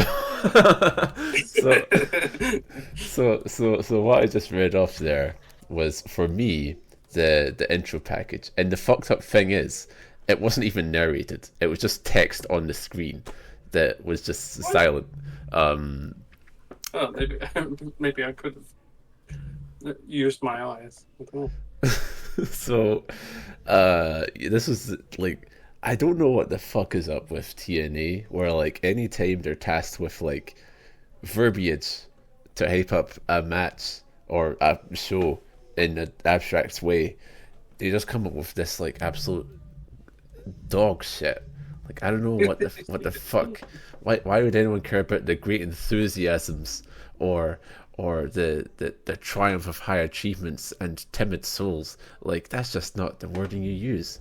But Yeah, anyway, it's like they got early access to AI, and they're like, "Can you make like a movie trailer for Life Wrestling?" oh yeah, and None of it makes sense. None of it really means anything.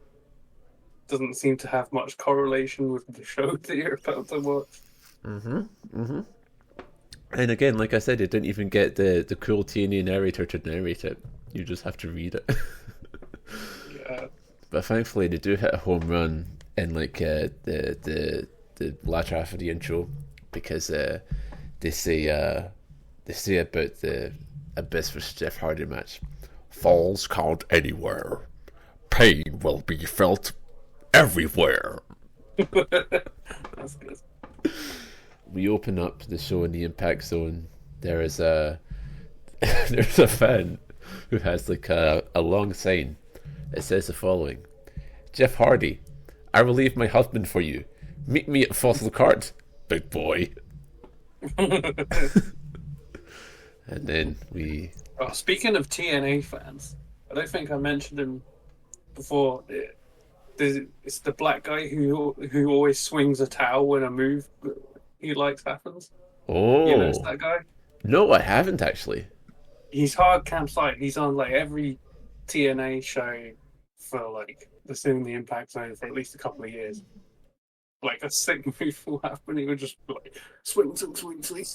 So, That's so cool. yeah, he's my favorite. So we swing the camera around to the commentary table. Mike Tenay is in his usual dressed in the nines of the suit. Meanwhile, Don West is wearing a chrome shirt with a Kevlar tie. He's so sick. Yeah.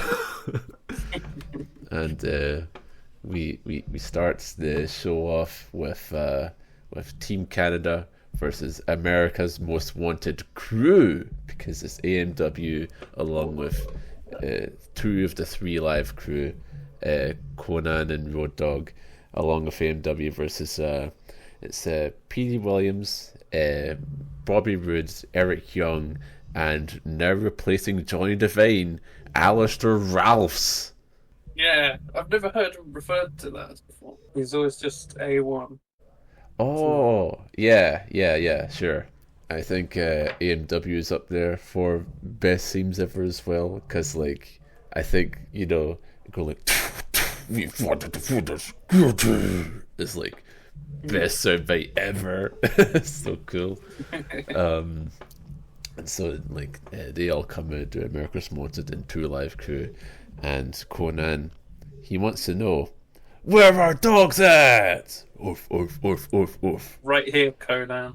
I am your dog. And so, you know, BG James, he wants to do the Road Dogg speech. And we all know how the Road Dogg speech goes when they're not the tag team champions. They say, soon to be tag team champions of the world. But hey, America's Most Wanted are currently the NWA Tag Team Champions. So they hear him say that, and they just immediately like, fuck off. Grab the make out of his our hands. Awkward moments. Then Team Canada are here.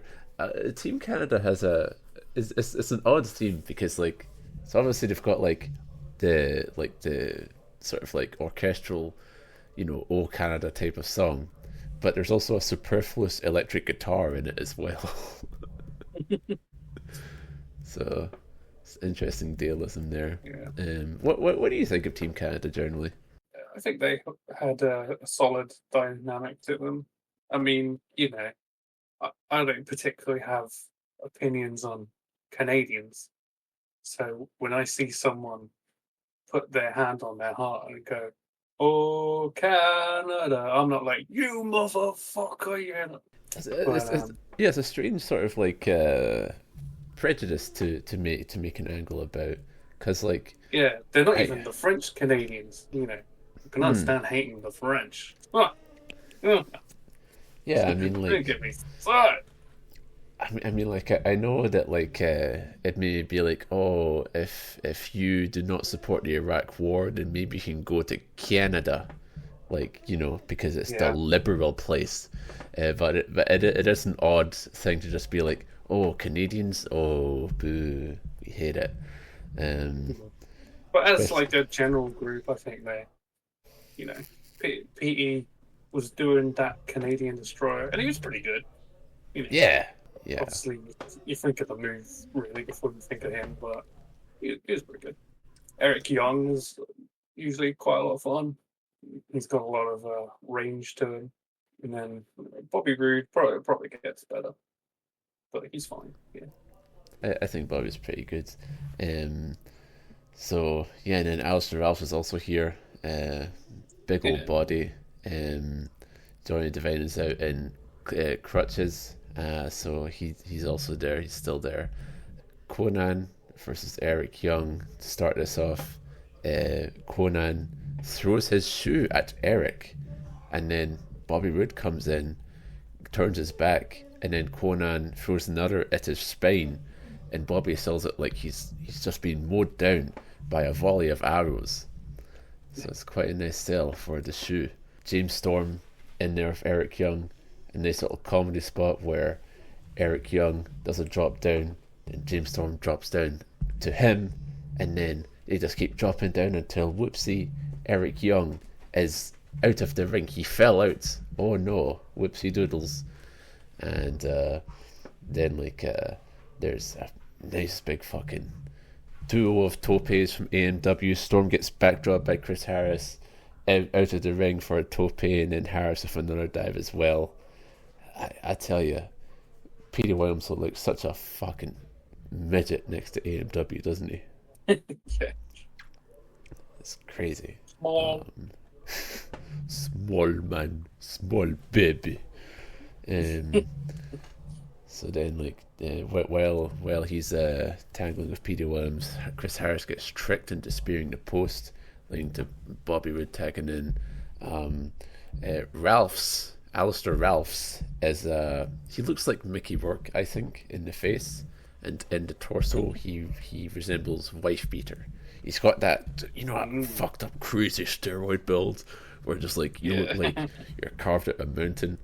For some reason he's bleeding. I don't know how the fuck that happens. How you can bleed in like a 4-minute TNA match, but he's doing it. Conan does a big hot tag, just murks everyone. Everyone's bumping like fuck for Conan, as would I, because I want on his podcast, I think. Yeah, Eric Young takes a real good Alabama slam from him. Oh yeah. And then Conan was like, I'm gonna show you out on the next episode. What city you rep? Oh right, Canada. So there's a Team Canada formula that you detect where basically it breaks down into a big brawl in which Scott D'Amore, Canadian bacon, because he is fat, gets involved. He gets deadly drived off the top rope by Conan, and then oh no, Bobby Roode takes advantage to pull out that super finisher, lariat to the back of the head. Oh, he's out. Conan is dead, and Team Canada have won. Damn it! Fuck! Yeah. Fuck. I hate when Canada beats America. This is just wrong! More Mexican!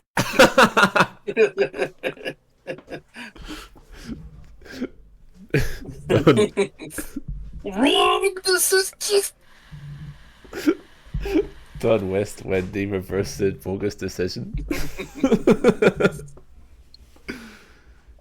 I was thinking when I was about to reverse it, what if he was like, kill yourself for Satan?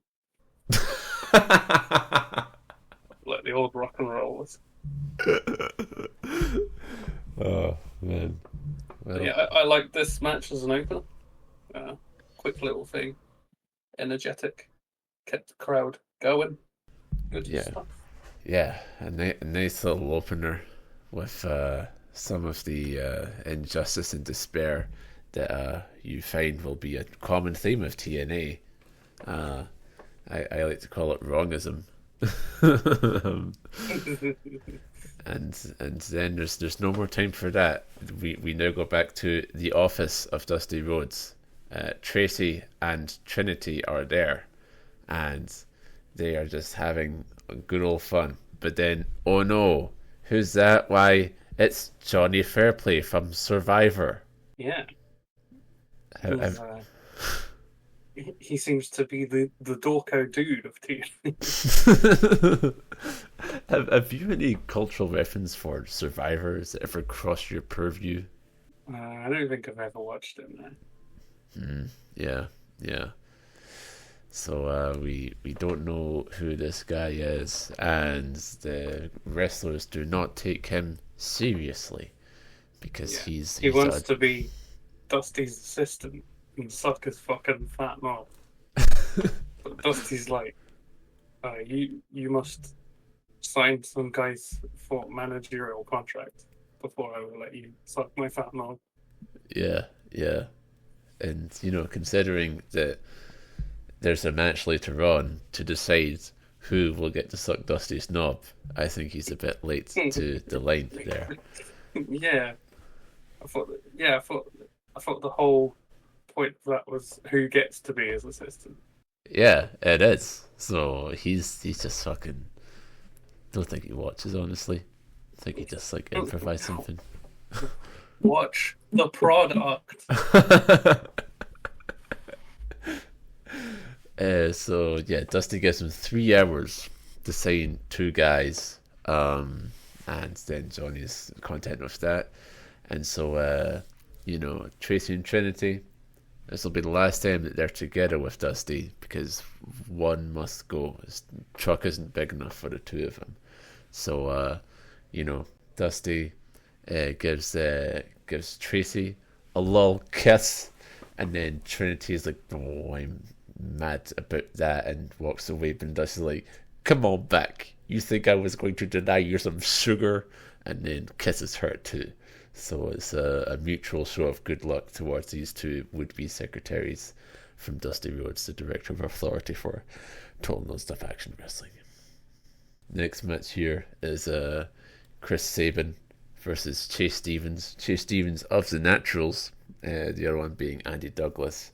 What do you think of the Naturals generally? Naturals were an interesting thing because, like I was touching on earlier, I really like the dynamic with Chris Candido. And I remember once Candido passes, they kind of do like a half-hearted face turn, and it just wasn't oddly enough natural to them.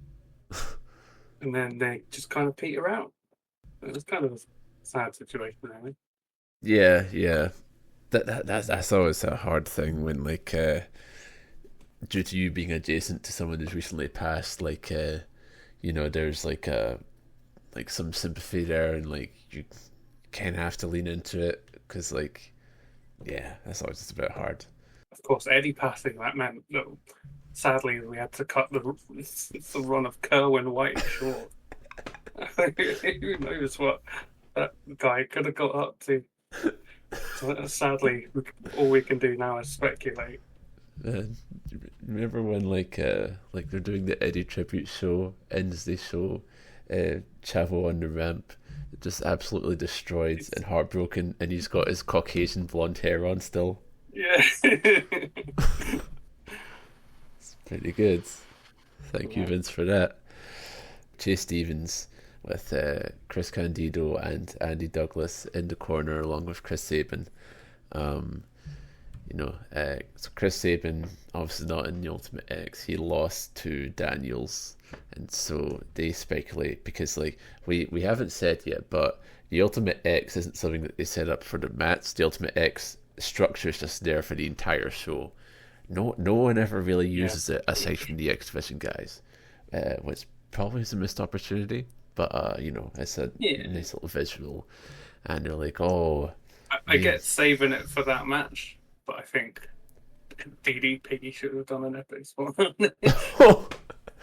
Yeah, he should have cut a diamond cutter off of there. Yeah. Yeah. Yeah. Fucking, so, Chris Sabin, perhaps motivated by the Ultimate X being there, says commentators. Perhaps so. Chris Candido Gun is all over him. Andy Douglas, he has the Chinese character for a friend tattooed on his back. So that's an interesting thing to see as he stomps Sabin out on the floor. I believe it's Chase Stevens who pulls off this move, the inverted backbreaker into a reverse STO, which I think might be the most 2000s move I've ever seen. So that's quite something. I really like this one exchange on commentary. Don West, he's just marveled at how far Sabin's come in his young career. And he says, how old is he? 22, 23 years old? And Mick Tna goes, yes, he's 22, 23 years old. Wow. 2,223 years old. What and he's still got it, folks. Yeah, this is a pretty nice match, isn't it? Yeah, I liked it. Sabin's obviously really good. I sort of wondered, like, if AJ Styles wasn't a thing, how far could he be up the card at this time? Because he's got that sort of similar explosivity and great timing, just probably not as elite as AJ, I think. Yeah, but in another work, he could have been the breakout at this time. Yeah, it's a good question because I feel like he becomes most prominent when he's in like the Machine Guns with Shelley, and then like the actual apex of his singles career is like that world title win, which basically felt like a golden watch, Yeah, what was that? 2013. 2013, I think. Yeah. And lost it pretty quickly. So, but in any case, here he is, like having a nice Thrina, where he's overcoming the forces of Candido Gun. I love like there's a tornado DDT that's a near fall, and after the kick out happens, it cuts to a guy in the crowd who like throws his hands up like, "Oh, I can't believe it! 2 counts." No way. And then there's just distraction by Cradle gets broken up by Douglas. He comes in and they hit the Naturals finisher. I don't know the name of it. It looks like the Magic Killer or something like that. And then Chase Stevens goes for a panty gripping cradle, but then that gets reversed into a pin by Sabin that wins the match. So the bell rings, and then Candido Gun immediately fucking start murking him again, and fucking just. This is just wrong. Darn it! Can't believe the babyface cannot triumph over the heels. I can't believe it. Maybe I'll keep watching. Maybe they'll win next time. And then, holy shit! It's a guy in a mask. Whoa. Who is this mystery man? Wow. He does he immediately whoops all 3 of them, does a cool dive, and then he slowly peels the mask off them. I think, whoa, who's it gonna be? It's gotta be someone big. He's cleared house. Oh my god! It's Shocker! Direct from the McDonald's commercial. Chris Candido cannot believe it. Oh, fuck, it's Shocker. He was out there whooping Chris Sabin, and then he's like, oh my god, McDonald? So fucking it's Shocker from CMLL. Surely anyone who knows Shocker would just like be like, oh, from CML? Okay. But apparently, this fucking advert that I could not possibly find in my attempt to do so was so culturally pervasive that they cut the commentary in Mike Tna. It's like, you can't turn on a TV set without seeing that commercial, where Shocker, he can't fit the Big Mac in his mouth and he peels off the mask. And, I love in these moments. Yeah, it's immediately a good sign where he's like, "Oh, you know the one where he's been doing the thing." You know the one, yeah. I love Don West in these moments because it's not just like you know the one with the Big Mac, but Mike Tenay also like fully reverts to WCW mode, just starts info dumping about Arena Mexico, and I love in these moments when like with Don West, he's like, you know, staring forward with like a focused look in his eye, nodding slowly. He doesn't fucking have a clue about any of this, but he's still excited about it. Oh, that sounds great, Mike. You gotta be kidding me! McDonald's! Unbelievable. I eat there. 15,000 people in Arena Mexico? Wow! We have that many in the Apex on tonight! So Shocker's here. I don't know what he does in TNA. Didn't think to look it up. From what I remember, he has some acceptable matches that are acceptable. They don't really shock. Oh, And no burgers involved for some reason. You'd think, oh, the McDonald's guy, he probably eats like a burger as his finisher. But no, he just does lucha, I think they call it. oh, the Lucha. Oh, I can't get into the Lucha. It's there's no psychology to it. Lucha. But yeah, welcome, Shocker, to TNA. It's like I was saying earlier when they introduced Apollo. It's like they got these partnerships and they're just like they try their very best when they introduce them to be like, you should be fucking excited about this. Oh my god. It's like, it's just a fucking mid card of it's alright. Yeah. Like maybe it'd hit better that whole setting if like they actually booked them like main eventers, but they don't. So Nah. yeah.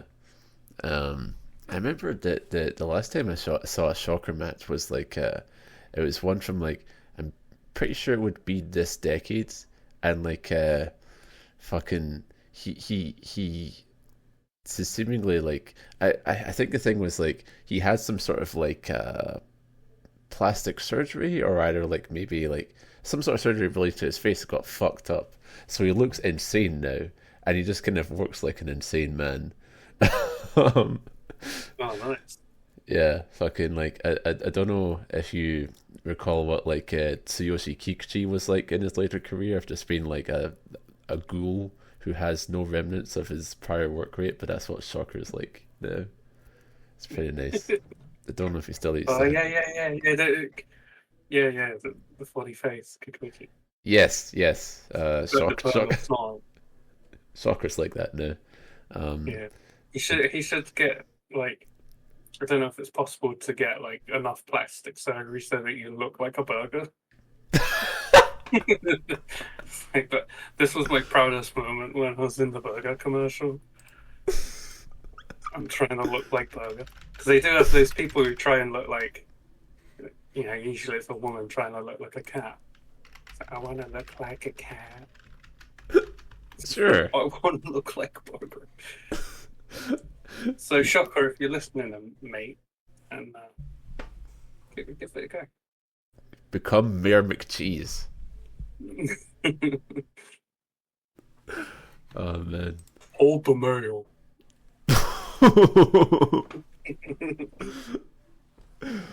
Oh man. Fucking. So then we go on to the hottest feud yet. It's Raven versus Dustin Rhodes in a bull rope match. I'm gonna pull out a deep cut comparison for this one. Uh-huh. It's kind of like those Fred Olin Ray matches we watched in episode 1. Wow. I can Like, see it. I'm like structurally, I'm kind of feeling it. It's just starting to get into it, and then bam, over. Goodbye. Yeah, I'd say so. Dustin, his music brings to mind SpongeBob Battle for Bikini Bottom for the PS2, and his pay-per-view jacket, meanwhile, brings to mind Black Rain. He's already kind of got the look. Don't be saying that to him. Oh man, I remember back in the day, before, you know, even before like 2013, when like he and Cody had that crazy tag team, like the biggest legacy for people on like Woo or whatnot was literally just Goldust. He'll block you on Twitter. Yeah, he feels like he's been insane for like most of his life. Like, obviously there's the story in the Attitude Era where he was like prepared to get titties. Yes. Can you imagine the natural? You'd have to call them the naturals, even though it would not be true, but you just wouldn't be able to resist the pun. Exactly. But yeah, trying to go back to Dustin, it's like, ignore the tits. It was a mistake. And then, speaking of his Twitter, I remember like probably in like 2011 or whatever, when everyone was insane on Twitter. Yep. He would at like random WWE fans or whatever and be like, "Are you a terrorist?" You remember that? Vaguely, yeah. He did it to like 50 people. What did they Just say like to him? presumably of like Arab descent. It's like, "Are you a terrorist?" Oh no, Dustin, no, don't do it. But now he's woke, mate. Now he gets really worked up about people body shaming the AEW women, which is, that's a good cause, I guess. Yeah. He's quite chilled out, but I'm sure Black Rain is still entirely off limits for him. Yeah, probably. Yeah. This, it turns out Dustin Rhodes is not popular in the Impact Zone. Did you hear about this? Is he not? No, fucking the crowd during this match, they immediately chanting like Goldust, and it's I just didn't like, notice that. yeah, like fucking like during this match, it's like a bullrope match, like they're tied together. Like Dustin, he's got like good ideas for this match, like spots where, you know, he can like show, you know, it's like he's got good shine moments of like outsmarting Raven with his knowledge of physics, but the crowd, like their cheers are muted, and you know they kind of like don't seem to be fucking with him. And then Raven will get an offense, and it'll be a bit more like, yay, you know? It's when I see like this era of TNA, I kind of keep forgetting that he was here. It's like not a memorable part of his career, really. Like, at least like Black Rain is remembered for the wrong reasons. But yeah, this is just like completely cast aside.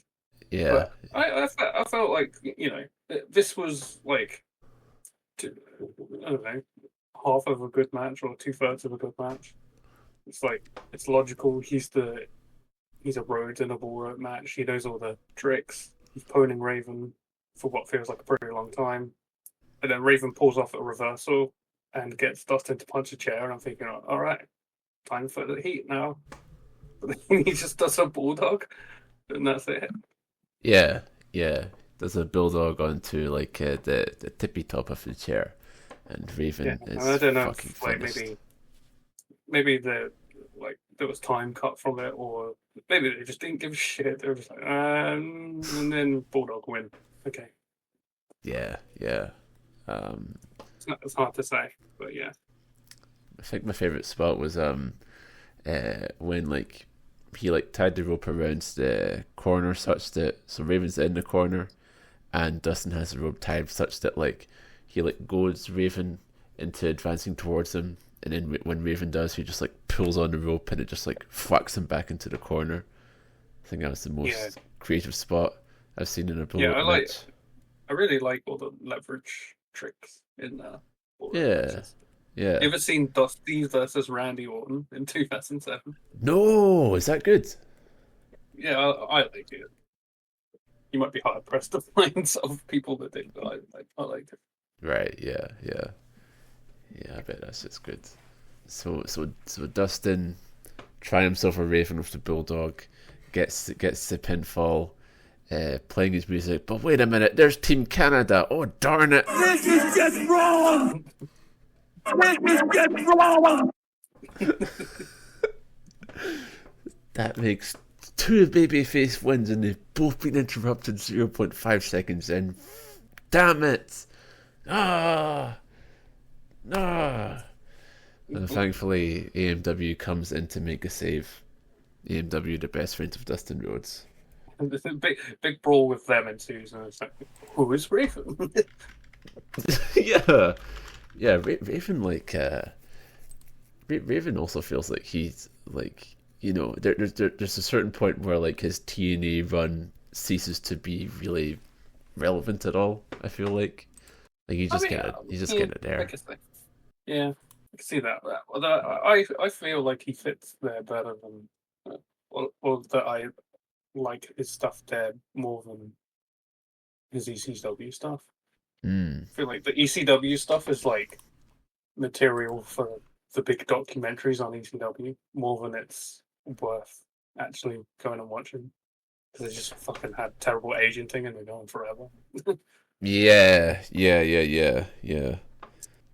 is one of those guys who like fans of him will never state so, but like he really benefited from like the structure of a WWE as far as like having like swift TV matches where you get in, do your shit, get out.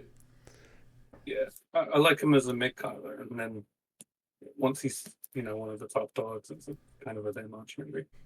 I remember liking from the TNA. I remember liking his Clockwork Orange match with Sean Waltman, which probably comes a few months after this. What's the Clockwork House of Orange stipulation again? What's the thing there? I mean, the main things I remember is that it just have like a couple of walls of cage, and there's like it's kind of like Ambrose Asylum if it worked. Oh, it's just like weapons right. hanging around. Yeah, it's just a hardcore match, really. It's not that deep. From the twisted mind of Scott Levy. Yeah, that's something to think about, because remember, like he's like, oh, Dustin, you want to book me in a bullet match, and I'm supposed to be intimidated by that? I made the Clockwork House of Orange match. Like, you know, that's just also a no disqualification match, bro. Get off your high horse. So, yeah, Raven eats shit here. And speaking of shit, it's time for Team Tracy versus Team Trinity. So time for the popo. So they run a video package for this. Trinity asks Dusty. She asks Dusty, "You like big guys?" And Dusty says, "Well, yeah, wrestling." When I see homosexuality in 2005, I'm like,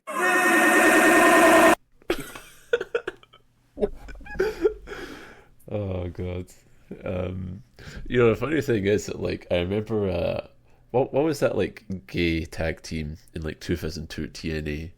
Was it like in TNA? Yeah. Not the Christopher Street connection. No. It would have been like the Johnsons or something like that. Yeah, maybe. Yeah. And then there's the inbred team with Trevor Murdoch. And then there's the team literally dressed up as dicks. Yeah. Yeah, those would have been in Johnson's. I didn't know if they were gay or just like, I look like a penis. What do you think?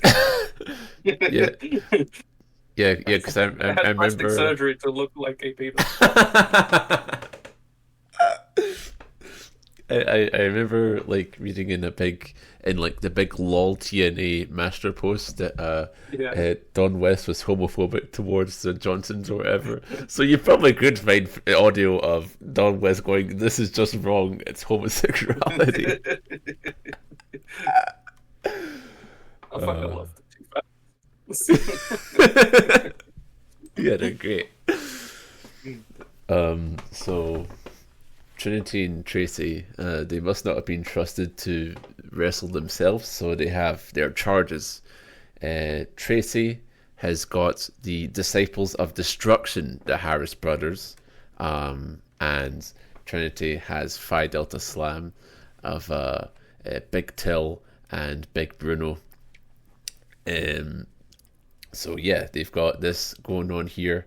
The DOD comes out with the choppers, the motorcycles, the crowd chants DOA. I don't know what fucking part of the program they can't read, but it's DOD. Duh. Impact Zone. I'm surprised they got. I guess they got chance because they're being smart asses. And I remember you under different gimmick. Yes, exactly. It's not like chance. Like, oh fuck yeah, the Harris boys. Yeah, the Harrises, they had a significant number of opportunities in every major US promotion active during their careers. It's true. I sometimes forget that. Yeah, it's kind of like watching 2 Rockin' Rebels. Oh yeah. Just the vibes is just these guys are friends with the right people, or they could provide something useful. Yeah, they were already in TNA. This isn't like they've been brought in as a nice ex-WWF guy. They were in 2002, they were in 2003, they've already been here. Their last match before this one was they defeated Chris Hero and Tim Warcloud on Explosion. Wow. Oh, Chris Hero did a cravat. Oh man, that's an incredible last match. Oh wow. Okay, so alright, they did have a Buck Quartermain squash before Destination X, but I'm not counting that anymore. 1 minute 28, not eligible for match gates, not like my Explosion match. Yeah, I wish we got Explosion for this, but I think you said it was just a recap show. Yeah, it was a couple of years before they started putting original content on there again, which is regrettable indeed. Very sad. I wish I was missing my C show. Goodness. Yeah. So there's quite a combination here between so the Harris brothers, competent wrestlers who just kind of suck and can often be a bit sloppy with stuff, versus Phi Delta Slam, who I don't know if they are trained. So this produces an interesting concoction here. Big Till, he gets clotheslined out the ring. Basic bump that you would learn in wrestling school. He almost dies. He almost perishes. Lands on his head, crushes his spine, it seems like. But he gets up, so there's that. What did you think of Phi Delta Slam in this match? Because they were just kind of fucking all over the place, I felt like. They're just a couple of fat boys, aren't they? Yeah. And that, it's not necessarily derogatory to me, but it's, well, I guess it's derogatory, but I kind of get a kick out of it. Yeah.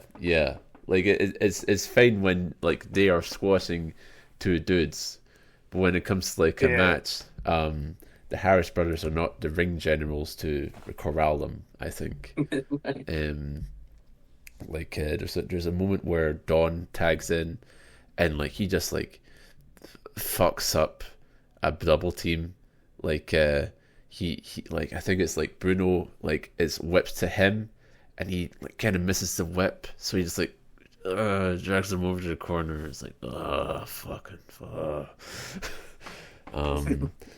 And there's a wonderful choke slam on Big Bruno, sub Judgment Day 2002 Hulk Hogan bump by Big Bruno. And then Bruno jumps off the top with like and he does an inscrutable salute, presumably to intergalactic aliens, and then there's at this point where Trinity gets involved. She does a moonsault. Don Harris catches her like shit, and then just fucking launches her into the crowd. I noticed as well that there's a point where Don gets punched in the eye, and then on the apron in the background you can see Ron put his hand up to his eye because brothers feel each other's pain. The thing I noted here is that like by this point in my notes, they're all fucking blown up. It's like maybe like 5 minutes in, they're all just fucking exhausted.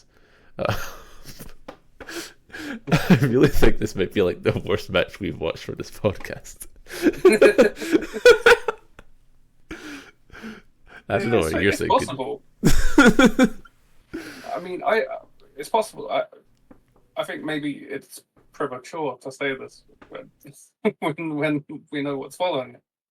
But yeah, it's possible. Yeah, sure. I'm just trying to think. What other bullshit have we seen? Definitely seen some like matches that like aren't much at all, but like ones where like you kind of like actively think like, oh man, this is bad. Like it's hard to think of it.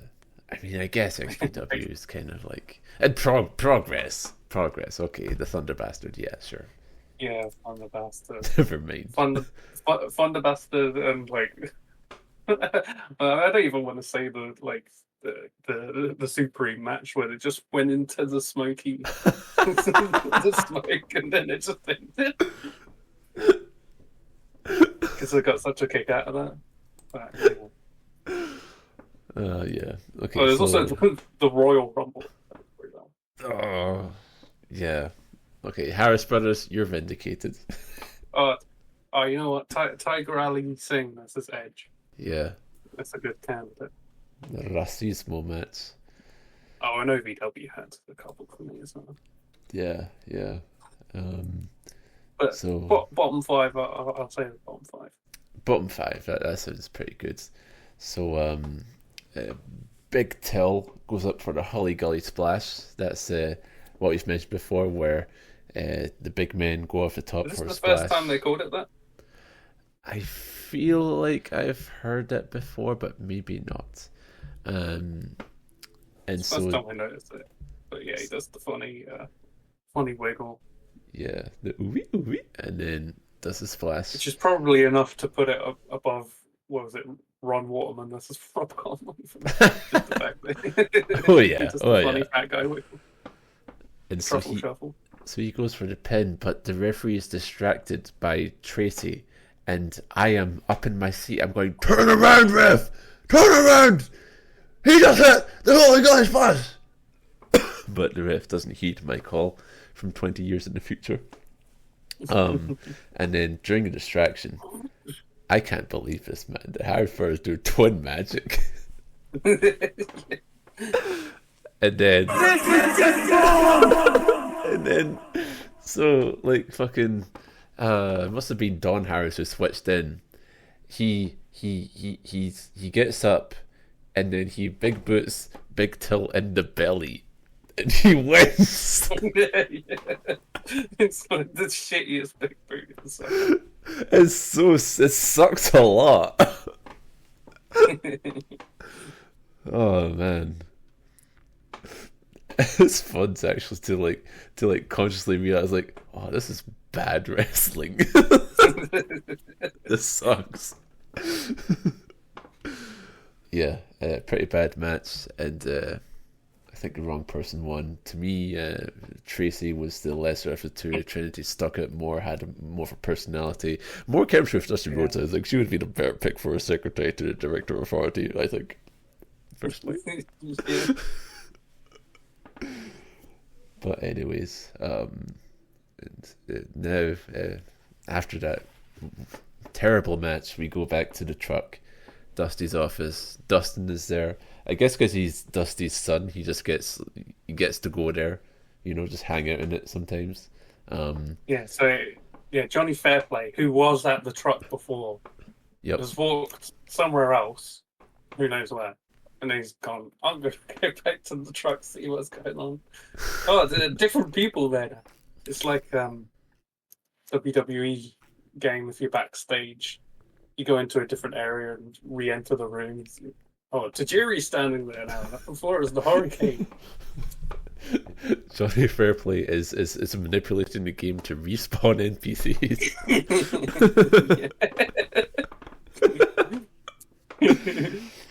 He wants AMW is to manage them. He in fact also wants Dustin. He mentions how we could do a 6-man tag.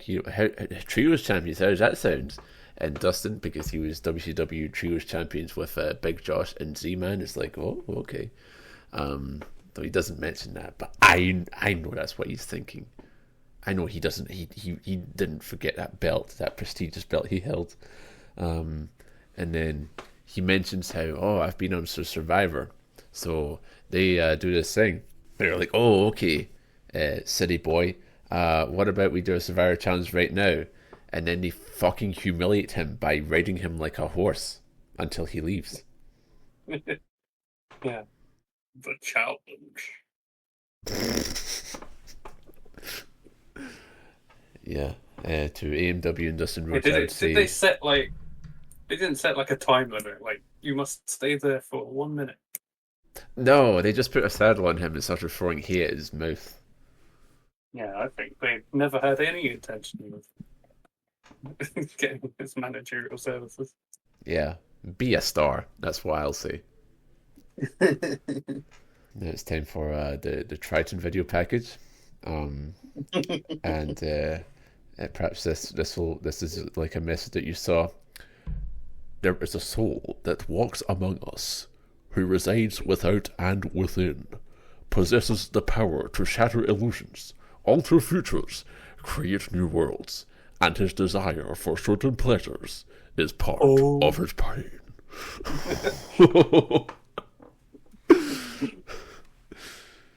So yeah, such a great way to build a guy who's just like really tall. It's really tall. Doesn't even have like he doesn't have like scary makeup or anything. He's just tall, black trunks, sunglasses. And he's here.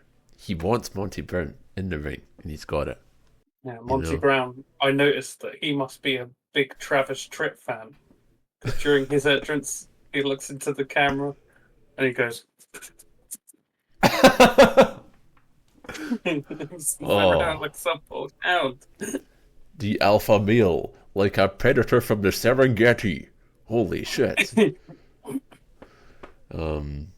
I liked when the camera cut to like it was a fan who was holding up a Monty Brown sign, but the camera caught him while he was like holding it away.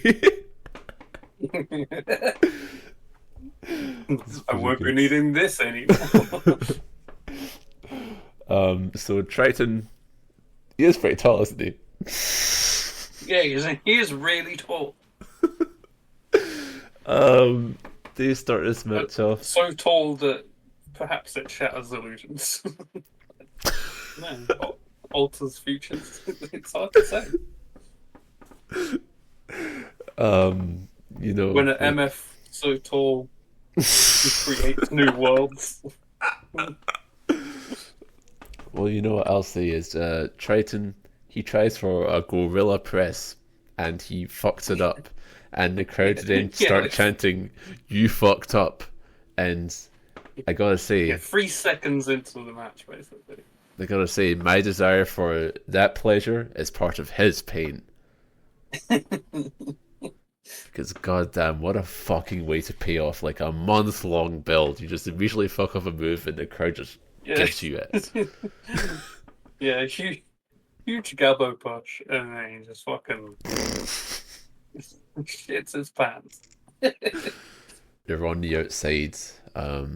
They note how, Monty Brown, he usually relies on scouting reports and tape study and all that, but he can't do that with Trytan, so it's uncertain whether he will overcome him. It occurred to me, like when I was watching Trytan work over Monty Brown, this feels like, in a weird way, Monty Brown's version of like, we've never seen Undertaker decimated like this before. Yeah, I guess that's kind of what they're going for. It's interesting to like, put seemingly a lot of effort into this guy with his vignettes and stuff, and then kind of risk him immediately in this way. It's like, I'm sure this guy could like look good if he flung around Shark Boy or Cassidy Riley or something like that. It kind of reminds me of that cancelled Olympian guy with the weird name, Gable's Steveson. Stevenson, yeah. No, it's Steveson, I swear. There's no N. Oh, okay. Okay, now I get why WWE released him. Yeah. He debuted against Baron Corbin. And obviously, like, the dude was mega cancelled, so there was other reasons that people were, like, shitting on him. But like, the strange choice of opponent when it looks like hard work to do, like, heavyweight shit to them. For a debut, and then he does punches and stuff on it's his first move. It's just like, what the fuck are you doing? Yeah, just having fling around a guy who's 5'4", it's not that difficult. Yeah, like as much as like you one can criticize the performance of an individual with pro wrestling, it's always a case of like, why did they structure it like this? Like there was like other agents in play who can be to blame for this. But yeah, like as someone who has recently watched Undertaker versus Great Khali, how do you compare that match to this? Undertaker versus Great Khali was much better. What? I mean, Khali, yeah, I mean, Khali doesn't actually do that much like power shit. Like he has like the chop and the grip, but yeah.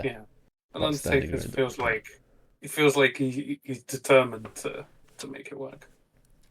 This time around, didn't work so well with the hairy man 10 years ago, but yeah, he pulled out that time, I'd say.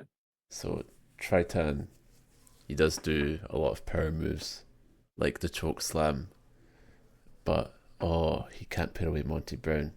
And Monty Brown, I mean, to your point, like I feel like it does kind of feel weird that they're giving away like, Trytan can be slammed in his first match as well, because like he just, I guess, like fall away slammed and like Monty just hurls him, which is a cool bump, but it's like I don't know, like it's just like an absolute failure of booking, I think.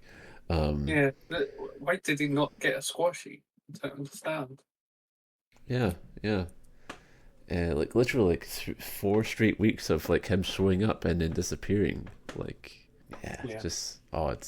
When he is on top, it's like, even when he's not fucking up, there's no like urgency to it. It's like just some sort of walking pace outside of ring offense. It's like, go into steps now. Yeah. There's no sense of peril to it really. And then it starts to feel like it's picking up a little bit with Monty's combat, because Monty's pretty good. And I start to think it'll be pretty salvageable. Oh, what the hell? Who turned out the lights? The lights get turned down, and then the lights come back up. What is this? It's a masked man. Another mystery masked man. And then Monty Brown, in the confusion, decides to pounce the masked man.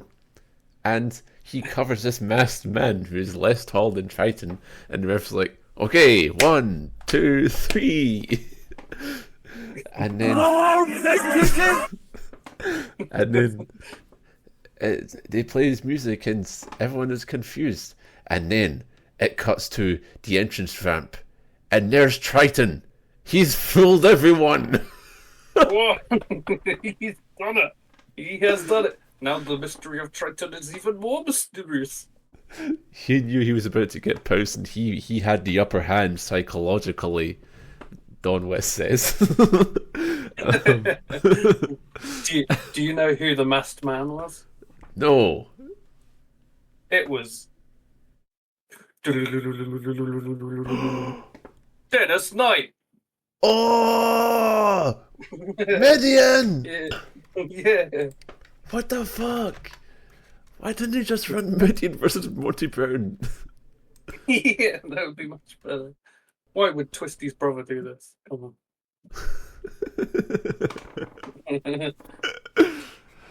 on. That's a fuck us up us grappling joke there for you guys.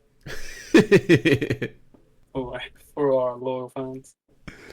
Yep, that's Ever right. decreasing amount of loyal fans.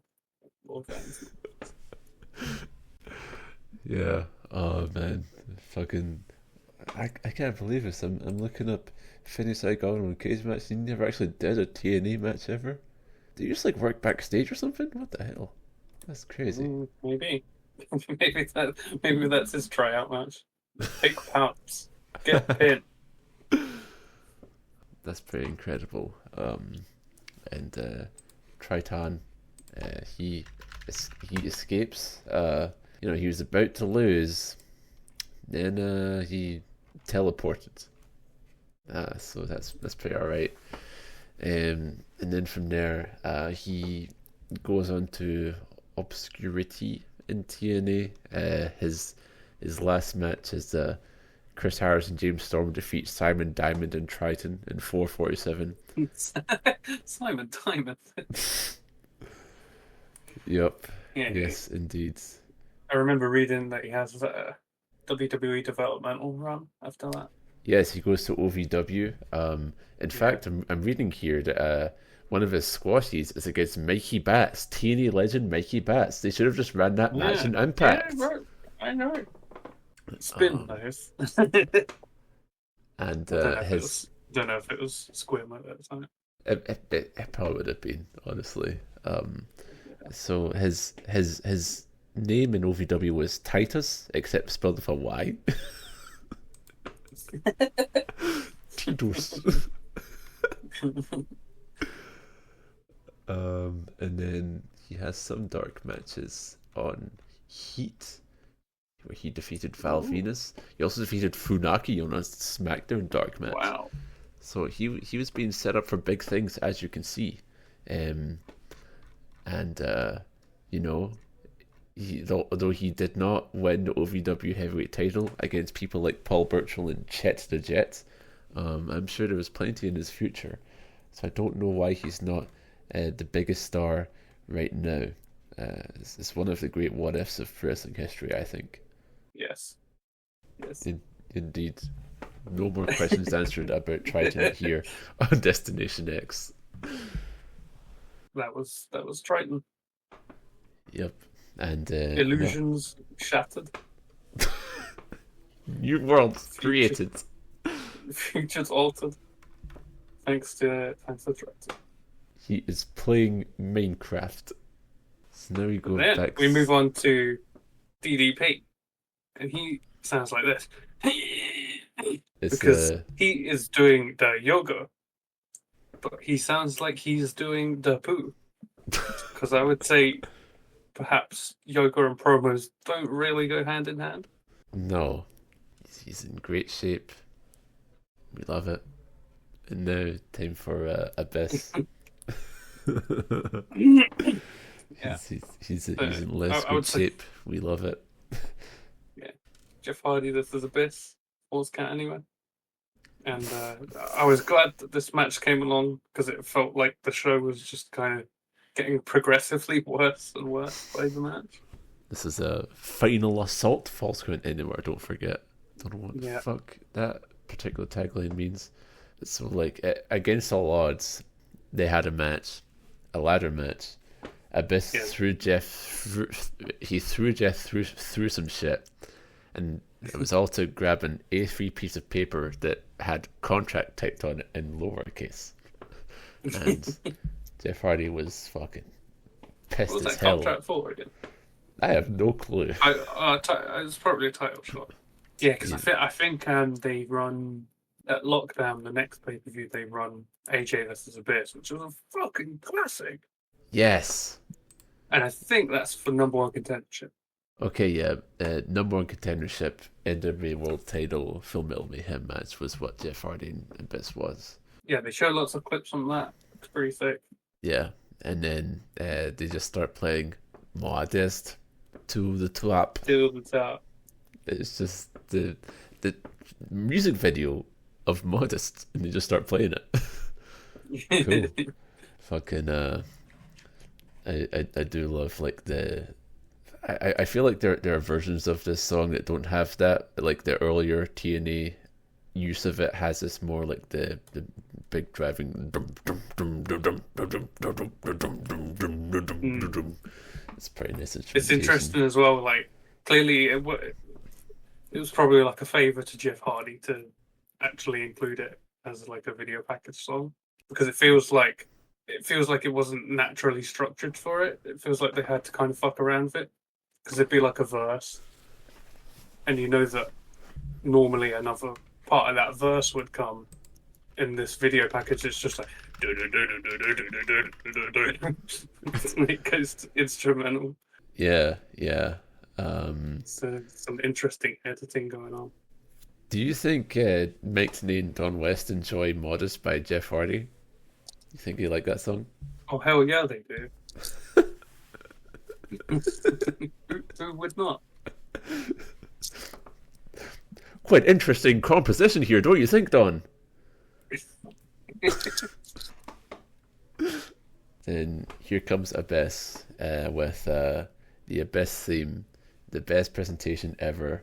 You know, I cannot believe that this theme wasn't specifically made for Abyss. Like, I'll go back and fucking... Was it not? No, because I remember watching, like, when I was looking up for Explosion stuff, I would just put on, like, just a random episode of Explosion from, like, 2003 or something like that. And I'm trying to think of who it was. It might be, like, Johnny Swinger or something like that, who they just come out to the Abyss theme. And I'm like, what? It's unbelievable because, like, it fits Abyss so perfectly. Yeah.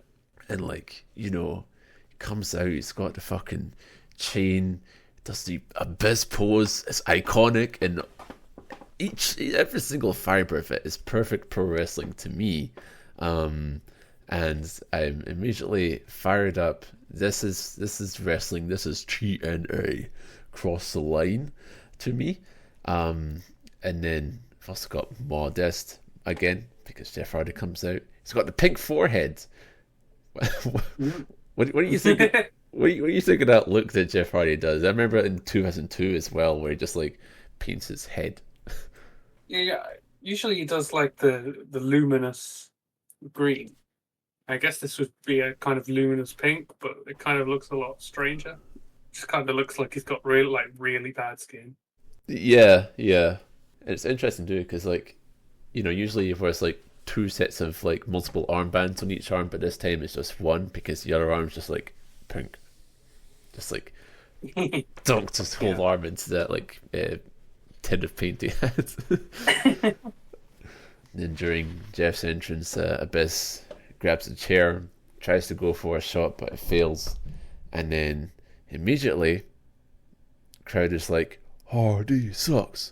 And I couldn't believe it. Oh my god, you hated Jeff Hardy? Fuck. Yeah, I think they touched on that before. Like, it just doesn't make sense.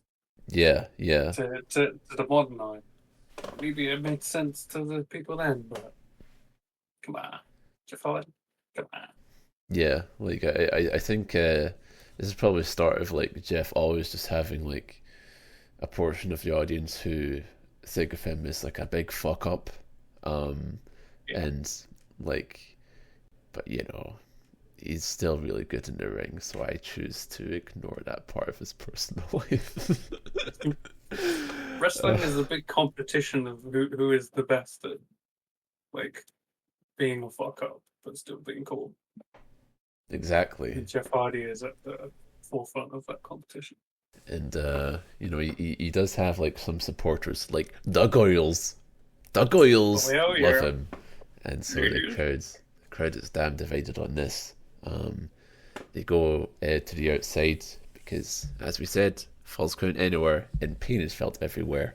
So Abyss throws Hardy into a door. It goes boing like a doorstop, And then it's so funny how like you know, Mike and Don, they go, oh, they're going out into the catering area, and you think like, okay, wonder what this is going to look like, and it's like it's just the endless hallway except there's a table of salad. Yeah. And it's like it's pretty cool because like they got these fans behind the fence. Yes. Oh, those are the fans who've been turned away. Yes. They're just hanging around. Exactly. It's exactly what I was going to say. It's like I love the fans that are here because you know, they're just like jeering at like what's going on. Like I remember there's a guy who yells, "Hit him with the coffee!" Yeah. He really wants his money's worth on his travel. Like, I left the house for this. Hit him with the coffee. Oh man, that's an interesting perspective of like a ticket that's so hot that like, you know, it sells out. But maybe if you stick around, the Falls Count Anywhere match will come your way.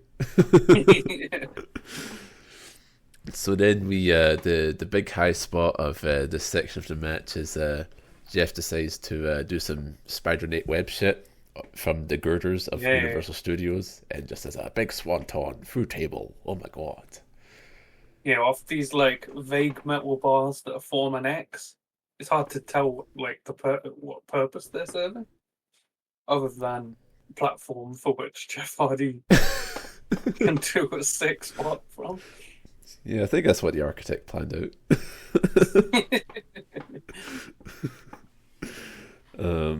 So yeah, that gets to Abyss doofs him. You just start walking back in.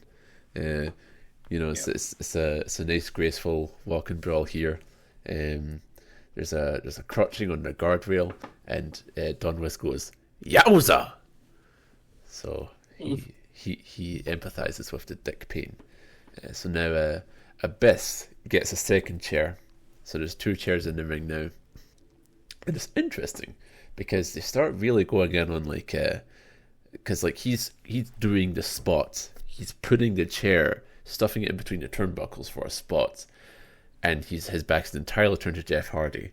And Mike Tna goes like, "You know, Don, this is exactly what I'm saying. Abyss is so tunnel vision minded. He's so focused on doing this one thing, he forgets about his opponent." It's an interesting psychological thing. I don't know if that's like to cover up how much he's ignoring Jeff Hardy and like how little sense that would make, I guess. But in any case, like a funny thing to notice. It's probably just commentators sort of trying to cover up some stuff, which is I think that's a good part of their job. It's better than fucking saying, "Oh, I didn't hook the leg."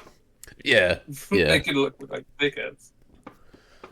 Yeah, I would say so. So Abyss, like he turns around and like Jeff murks him with the chair, which is quite good. His comeback gets cut off with a real nice big boot, and then it's a funny spot because like Abyss goes for a chair splash, so he lays a chair on Jeff Hardy's torso, and Jeff Hardy immediately adopts casket stance to accommodate this chair so that he can be chair splashed. And then Abyss comes down on the chair and Jeff Hardy beneath it, and Don West goes, "Oh, I hope you've taken the children out of the room." They don't need to see this. It made me imagine some like poor bastard kid who's allowed to watch Phi Delta Slam, but is forced to leave the room when the call comes on. You can't have your Jeff Hardy until you've finished your Trytan.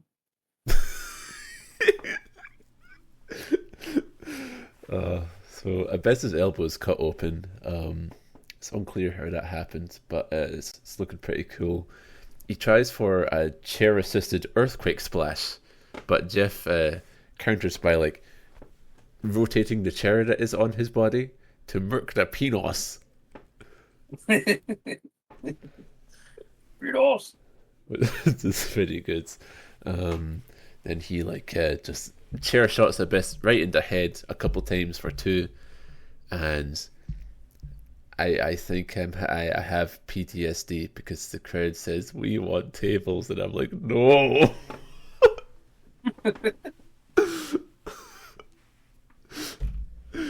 Pugly has ruined it for me. So then like there's a funny sort of like chair bop that Jeff Hardy does, because he takes a while to like looking under the ring. It seems like there might have been some like miscommunication as to where the ladder he's pulling it is supposed to be, so he's just kind of like going around all the sides, and eventually to kind of like prolong Abyss getting up, he just kind of like bops him with the chair, not like a big swing sort of way, just like poof, just so he's like not getting up. So he brings out the ladder, they fight on it, Abyss tumbles down, and then I always like the leapfrog that Jeff does over the ladder, and especially how he specifically rotates it so he can do that.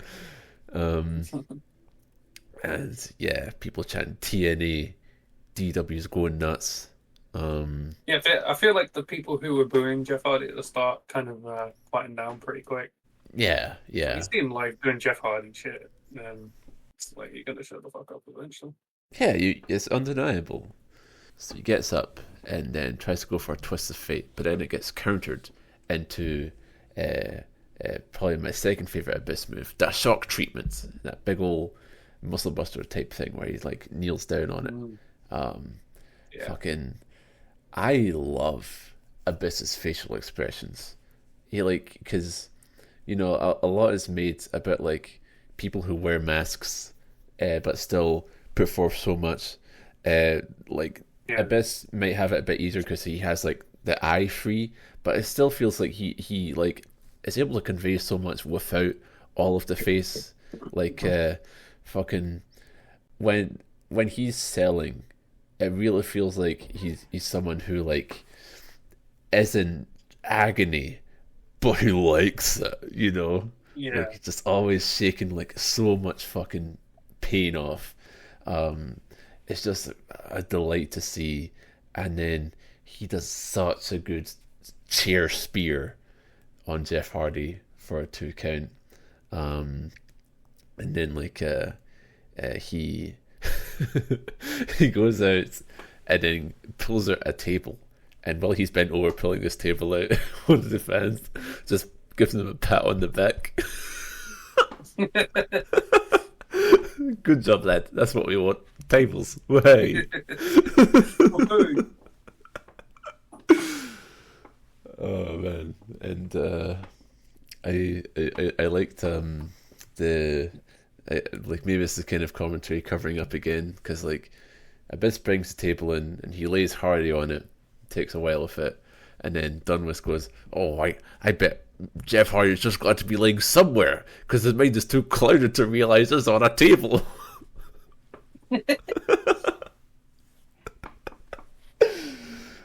which is a nice thought.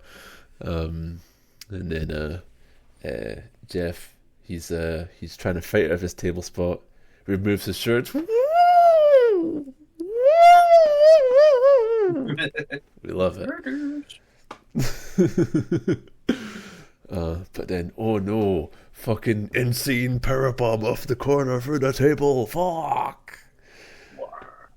Fucking the way Jeff like bumps for this is like, especially in the replays, you see like it feels like he's trying to adjust midair so he doesn't die. It's awesome. So good. Yeah. I don't know how much I've seen this before, where like the table breaks in such a way where like the frame is still kind of intact, so it's like wobbling about, which is crazy to see. But yeah, Abyss, he's got the advantage now. He hits the Abyss pose, he's feeling it, but then oh no, gets countered into Twist of Fate. And Jeff Hardy won. Very twisty match. Absolutely. Abyss is displeased about this finish. Oh. So he gives him the black hole slam onto the tags. Oh. Oh. This is like the best black hole slam ever, I think. Yeah. Just because like, so Abyss, he like brings out the thumbtacks, and Abyss has this way where like he lays them out in such a uniform fashion. Like, it's a truly perfect way to bring out thumbtacks, I think. It's just a smooth geometric slab of tacks. And then he gets Jeff off the ropes. He gets him in the Black Hole Slam position. And you see him make an adjustment in the air to make sure he gets right into the thumbtacks. It is perfect. Absolutely perfect. Yeah. It gets the crowd chanting TNA, and I just wonder why they made that a post-match angle, as opposed to maybe it being the finish. Yeah, I don't know. If Hardy gets this win back, but this is not the number one contender. But can't really complain too much when it's just like, sick match, Yeah. And after find out the Slam and Trytan, they probably needed something like this on the card. It was incredibly appreciated. Probably the best match on the show. yeah, I'd say so. Something there to keep the TNA faithful going. Something to further validate, like sticking around for like 6-7 more years before they just like fuck off of Impact Wrestling. And then we go back. Team Canada just hanging around in what looks to be the endless hallway again, and they are clapping. Scott D'Amore very pleased with everyone going on, and then here comes Johnny Fairplay. He wants to join them, and he attempts to appeal to their Canadian patriotism, and they don't like it. Wow, it's a wonderful running angle to do throughout your pay-per-view. Then it's time for the New Age Outlaw versus Kevin Nash. First blood match. Yep, the first blood match. What was it Nash was saying to Dustin? The cause and the effect. It was so weird and esoteric. Like, yeah, I don't get why you wouldn't just be like, oh, I want to bust Billy Gunn open. It's pretty shit video package, honestly. Like, it starts with against the laws, where it was Nash versus Jarrett, and like Billy Gunn interfered. And it shows Sean Waltman coming in, and then it actually shows, which didn't in the TV, how Outlaw gets in the ring. Where I was like, oh, Sean Waltman's already here. I didn't know. Yeah. You wouldn't have known from the TV. Like, it shows BJ James getting in to stop Outlaw, and Donwith says, "That's his former partner," with a B. And yeah, like it does a bad job of like that one promo that they had together. What with the weird conversation was like the one saying of like, Billy Gunn and Kevin Nash actually hate each other and they deserve this match, because otherwise, like, this video package is just all about, oh, is Billy Gunn still buds with Road Dogg? Will he beat up Conan and stuff? Like, and Kevin Nash is barely involved. So yeah, pretty shit video package from TNA, honestly. Very disappointed in them. But thankfully, we have the very funny Kevin Nash scene. It's not their forte, is it, really? Well, it's a pretty shitty feud generally, I feel like. Yeah. Also, first blood matches, you don't see them much anymore. And I can't say I missed them. No, because it just feels like blood is like it ought to be a turning point in a wrestling match, as opposed to like the end. You want to see a match continue with the reaction to blood. Yeah, and like rather than order just scratchy ding ding ding. Yeah, and I remember the first blood match I remember the most is like, I remember Triple H and William Regal had a first blood match one time, and it's like the finish was literally just like Triple H gets a seated Regal and starts punching his head, and then Regal starts bleeding, and like literally it felt like the most video game optimized shit ever. Like, why would I want to watch this? I could just play a video game. Of course, the first blood match I remember the most was Koala Gabe Sapolsky from GRAPPLOMETER. Oh, And fair enough, that one was a classic. But usually it doesn't go as well as it. I put that to the back of my mind because I was disgusted at the tragedy that went on there. Koala Gabe being turned on by Bryan Danielson. What the hell was with that? This is just wrong! Yeah, they should have marketed this the same way we marketed that match at GRAPPLOMETER. It's like, you will get to see a human being bleed. Oh, man. I'm sorry it couldn't be an animal, but we're trying. You know, like, if it wants to apply, like, true psychology to it, it should have been, like, you know, it doesn't just, like, it's not as if you just go, like, from 0 to 100 of blood. There should be a 50 point where, like, Billy Gunn gets, like, big booted, and he gets up and he goes, like, oh, my head, like, with amazing teeth. And the first blood match that I remember is when Kane won the WWF Championship. Oh, sure, yeah. And it's like he's got the fucking mask and he's got the long sleeves on. So it's like, well, obviously he's not going to bleed. Yeah, you know something? I'm sure How that... the referee even judge it? I'm sure that was the first blood match. Like, that was the introduction of a stipulation. And it was plainly farcical, because obviously Kane couldn't lose the match. So I don't know why they took that concept of, like, let's do this right next time with, like, two people who can bleed. Like, you know? It was a device. I'm not sure it's ever been done. Yeah. So, quite odd. But it's tape fist as well, I remember, so there's a psychology of Kevin Nash coming out to his Still Dre cover, and he's stretching his fingies, which are all taped up well. And Billy Gunn too. He got the fingies taped up so that he can punch you good. And he's trying to punch his, but then Nash responds with his knee lift, which is an incredible move to see, because Nash he kind of just like gets his leg a bit up, and he doesn't really bend his knee at all, but he just kind of like grazes your navel, and you go, oh, because you've been knee lifted by the great Kevin Nash. You know, Mike Tna, he is fucking name dropping. He is saying that Billy Gunn has been a WWF Tag Team Champion and a WWF Hardcore Champion as well. So, oh my god, this means that he has the advantage in a first blood match, I guess.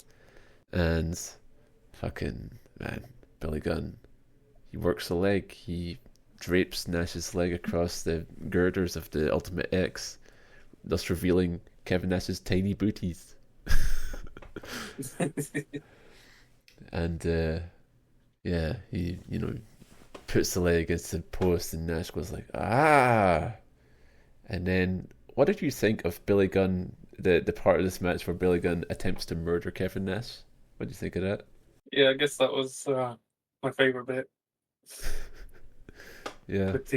With the screwdriver, and they make it look like a pretty, you know, legitimate struggle to not have a screwdriver driven into his brain.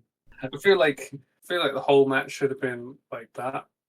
Should have been worked like a Bruno Sammartino match. It's just like it's just like really minimalist on it. Yeah. I love during the screwdriver struggle how like both commentators are like, oh no, don't do that. Oh, this is too much. And then at some point, Mike Tna goes, great camera close up from our camera crew here. Well, he's witnessing attempted murder. Oh no, I don't want to see this. Oh, can we get another shot though? There's something I was really confused about. A first blood match is surely no DQ, and they end up using weapons, but the ref is trying to fuck over Kevin Nash here, because he brings in a chair and they're just like, no, don't do it. And it just literally happens like again and again, where like he just distracts Kevin Nash for no good reason. Meanwhile, Billy Gunn can cheat to his heart's content. Yeah. And so that was a annoying part of the match. Feels like people have stopped doing first blood matches. Feels like people have also stopped doing spots into exposed turnbuckles. There's less time if I can sort of that. Aside from Yano, it's hard to say. Yeah. He's the last champion of it, probably. he's a lone horseman, keeping up that art. Yeah, I mean, so, sometimes it's fine for me. Other times it's like, that's the tiniest piece of metal I have ever seen. Yeah, it's like getting knocked out by a key ring. Yeah. Like I'm sure it's not pleasant, but also probably wouldn't have such a concussive effect as it's often portrayed as being. Yeah. And yeah, that's what Billy's trying to go for here. He like pulls off the pad. He's got wire cutters to expose the steel. So now it's just NA because he took the T off.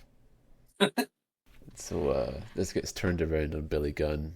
He doesn't just do Kevin Nash into the turnbuckle. Instead, he gets snake eyes into the turnbuckles, and just does that a couple of times. Billy clearly doesn't hit the turnbuckle with his head.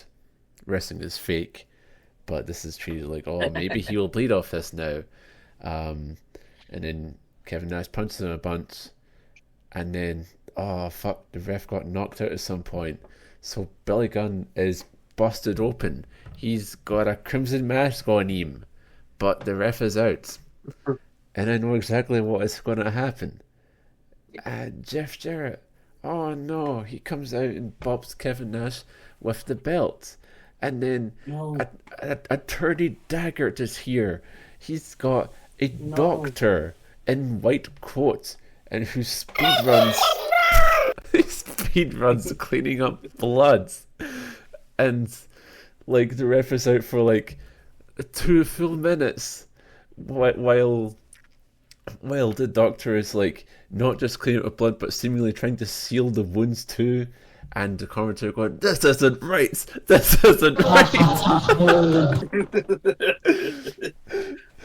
Big Today speculates that the doctor has provided new skin for Billy Gunn.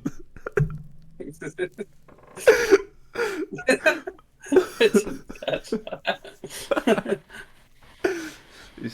just getting the skin grafted on him, and then Attorney Daggett, he loves it, and then the referee rolls to the outside, and Kevin Nash is bleeding, and the referee's like, ring the bell, this man is bleeding, I can't believe this.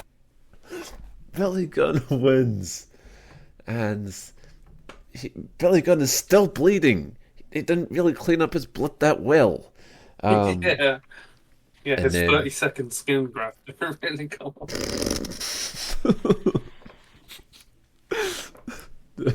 The world record for plastic surgery achieved by Billy Gunn in 2005. Kevin Nash is very pissed about this. So what could he do about this to get revenge? Why, how about he falls on his bum? Goes for a jackknife, almost messed it up. And yeah, then they play his music. What was the point? A thrown together storyline between 2 popular workers. This was pretty like a GM mode TW coded of just like, these 2 guys are here. Billy Gunn has 63 popularity. I've got to do something with him. So, yeah, pretty middling match. But now it's time for the Ultimate X Challenge. Yep, AJ Styles. This is prime time. This is Wrong Killings. This is Crystal Daniels. Christopher Daniels, the fallen angel. So, starts out as a 4-man tag, and the drawing is such that it's Truth and Daniels versus Elix Skipper and AJ Styles. And something I really appreciated. Of course, Elix and Daniels, they couldn't possibly team together. No, they couldn't, As because was of the this stipulation of the big cage match. because of the big Triple X versus AMW stipulation. They held to it. I was impressed. Yeah. And so, like that was the thing that kind of made me soften a bit on like how complicated this thing seems, because it does lead to the dynamic we see here of Triple X, like by law unable to beat team up, but they still kind of team up. They find a way. Yeah, definitely a good way to make you forget how nonsensical it is that they're not just all beating each other up. Exactly. Yeah. And that anyone's prepared to tag in. It is kind of a shame that the match is formatted this way, because as I alluded to earlier, I think I'd be really curious to see what Run the Truth Killings would actually do on that cables, Yeah, absolutely. I'm sure he could come up with some stuff. Truth and Skipper are in there, and then AJ tags in, and he wants Christopher Daniels in, but Daniels doesn't want in. Boo! And then AJ and Truth get to it. AJ doofs the fuck out of him on a drop kick, but then Daniels doofs him from behind to lead to the light detector. And then Truth slaps Daniels on that back to tag out. So this is just no one is friends here, basically, including when AJ he tries to get going on Daniels, but then Skipper kicks him from the apron because that's his partner. That's his fucking partner.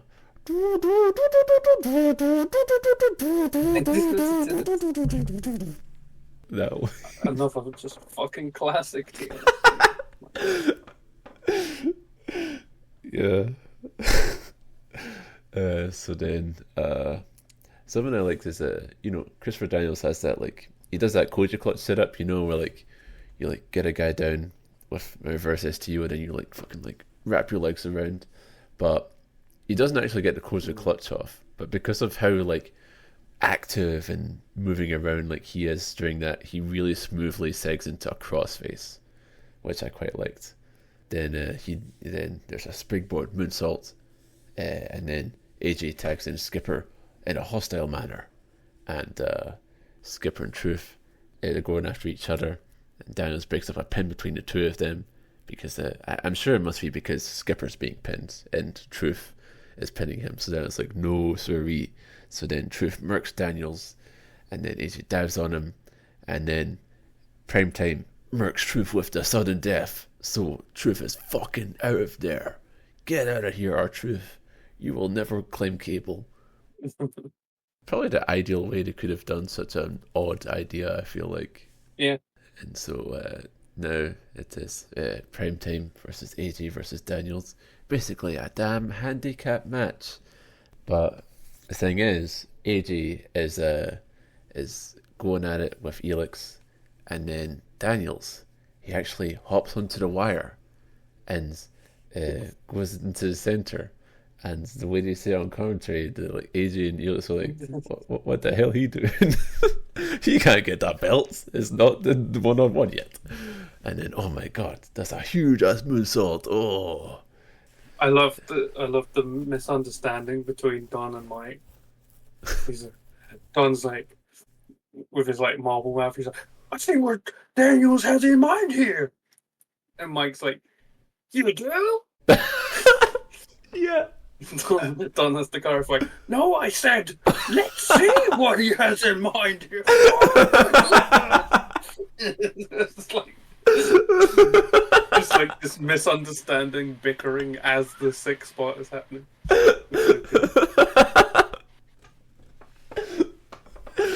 Oh god, yeah. So yeah, Daniels comes in with that. Mike Tna says, Sometimes the BME stands for best moonsault ever, but this time it stood for biggest. Wow. So that's nice. But unfortunately, this caused a schism because Elliot Skipper was caught by that moonsault, and he's really mad about it. Yeah, I was just thinking about, like, what if you're Christopher Daniels? You're like, oh, I hope that spot came off well. I'm gonna watch the match back. Fucking Don and Mike having a misunderstanding.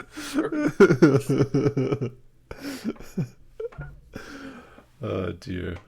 I love the physical acting that Daniels does here, where like Skipper comes up at him, gets in his face, and Daniels like initially just like shrugs him off, like shut up.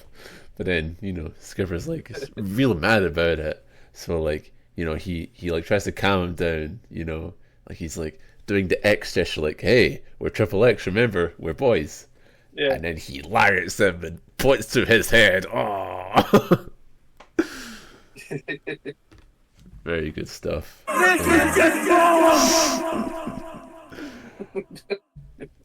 And then Daniels hits the urinage. He hits the urinage suplex. Primetime. He goes up for the back body drop, but then he flips out of it, lands on his feet, and mounts a comeback. Crazy boot, just like really doofs Daniels in the fucking temple with it, and a big leg lariat. I love the spot where like he's got Daniels on a full Nelson, and then Age is coming in, he's diving, but then Daniels jumps out of the way, so it's only Primetime that gets popped. And then I love this Don West line where he's like just like waxing poetic about AJ Styles. He goes like, AJ, he's got such a wide repertoire. I mean, he ought to write a book.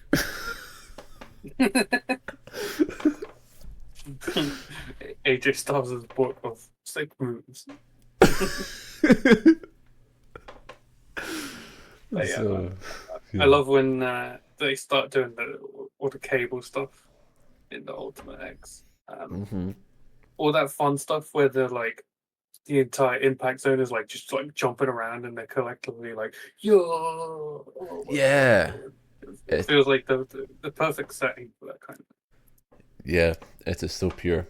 They're all on the top rope, and like Skipper does reverse Frankensteiner, and then fucking Daniels comes off the ropes. He gets caught off a power bomb.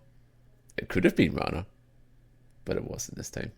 And then fucking Primetime and Daniels are fighting.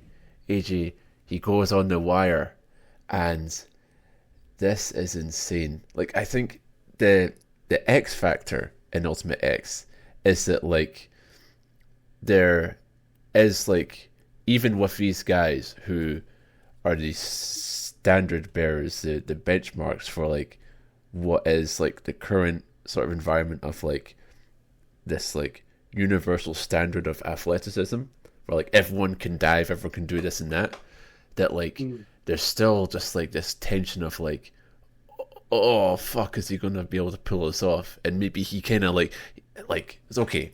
So what AJ does is, Primetime and Daniels are fighting, he goes on the wire, he's hanging there, he does a pull up and then flips over and then is still pulling up, and then shooting star press.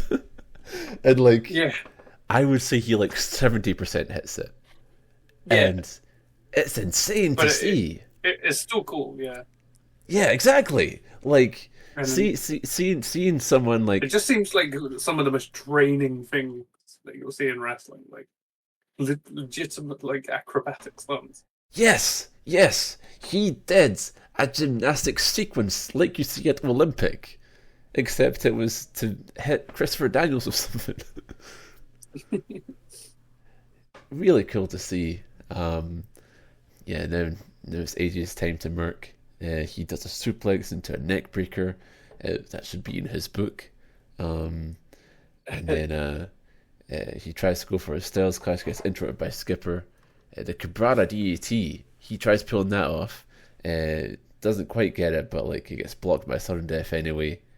So Elliot Skipper in a good position, but oh no, damn it, Christopher Daniels rolls him up. Oh. So, yeah, they're really getting cooking here. Now it's down to Daniels and AJ, Ultimate X. Then, AJ is all murked by the sudden death, so Daniel's going up pretty leisurely, but he gets pulled down. And then, when AJ responds to headbutts with a Pele kick, it's like, damn, this is the best wrestler ever.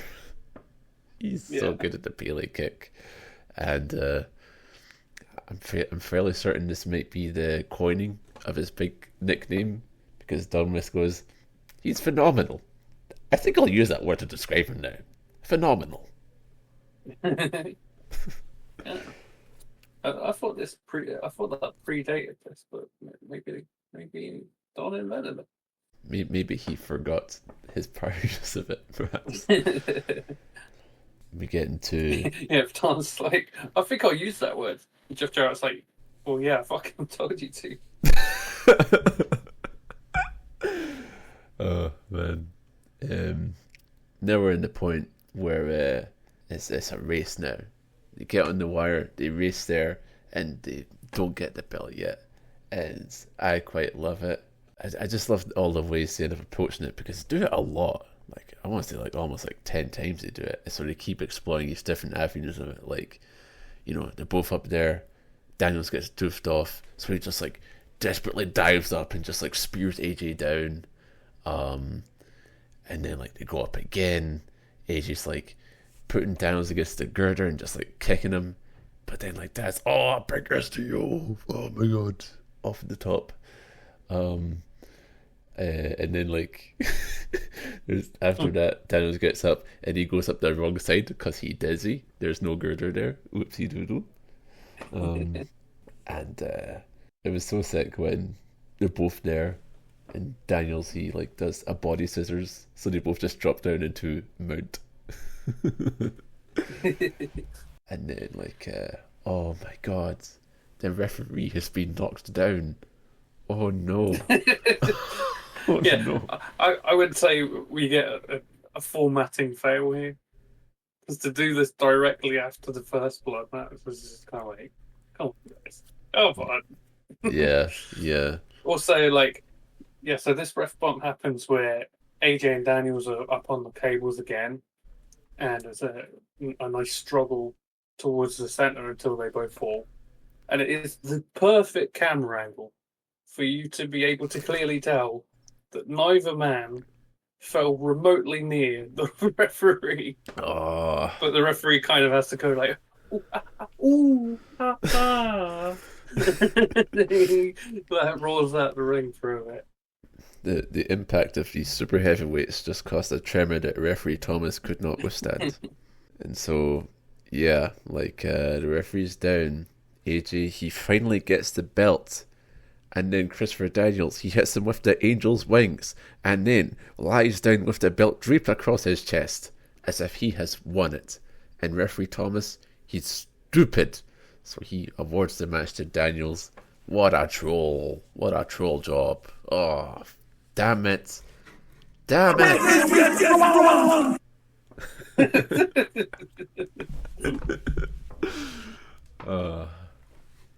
So yeah, really good match, I thought.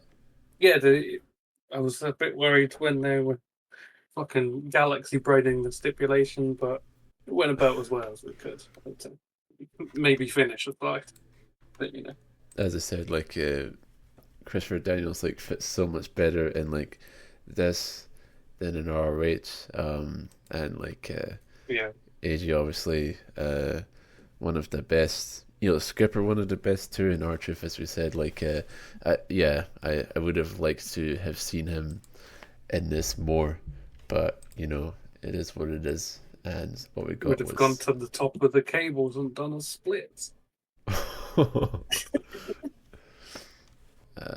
tragedy is taking place. That the X-Vital has been stolen, and all we can do is just hope that this will not occur in the NWA World Title match.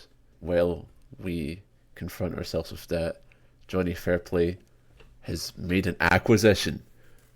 Buck Quartermain and Lex Lovett. Yes.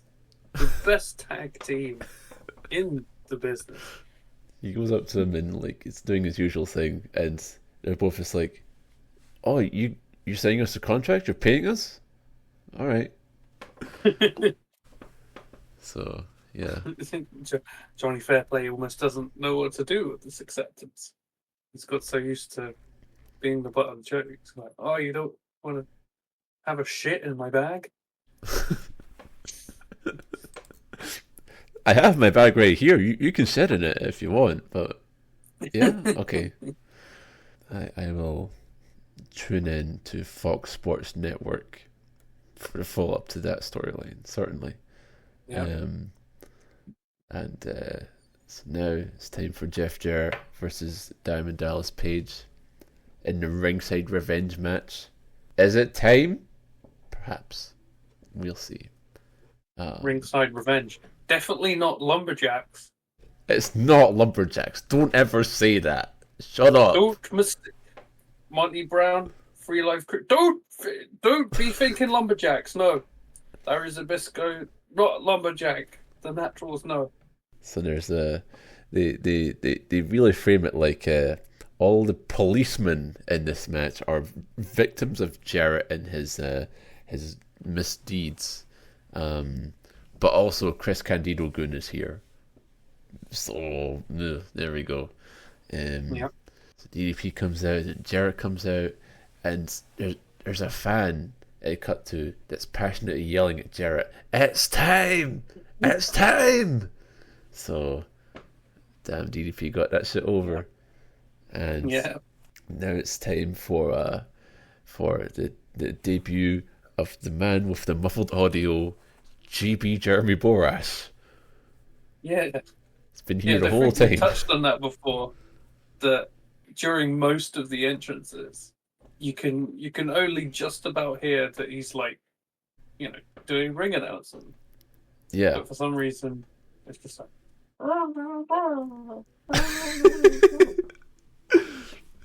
Yeah. Like it's the same with like how most like for most of the time Dave Penton was in WCW, you could barely fucking hear him.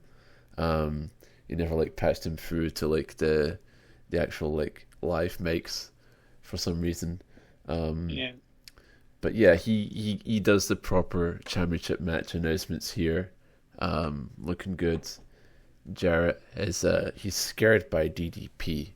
He tries to go into the ring. DDP's like, "I will beat you up if you do," and so he just stands on the commentary table for his intro.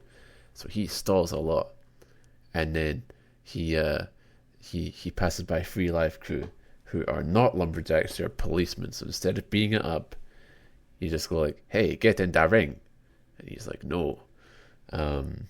Grabs a sign of a fan, and he goes into the ring and tries to go for a quick stroke, and it gets missed. I'm just off for a quick stroke.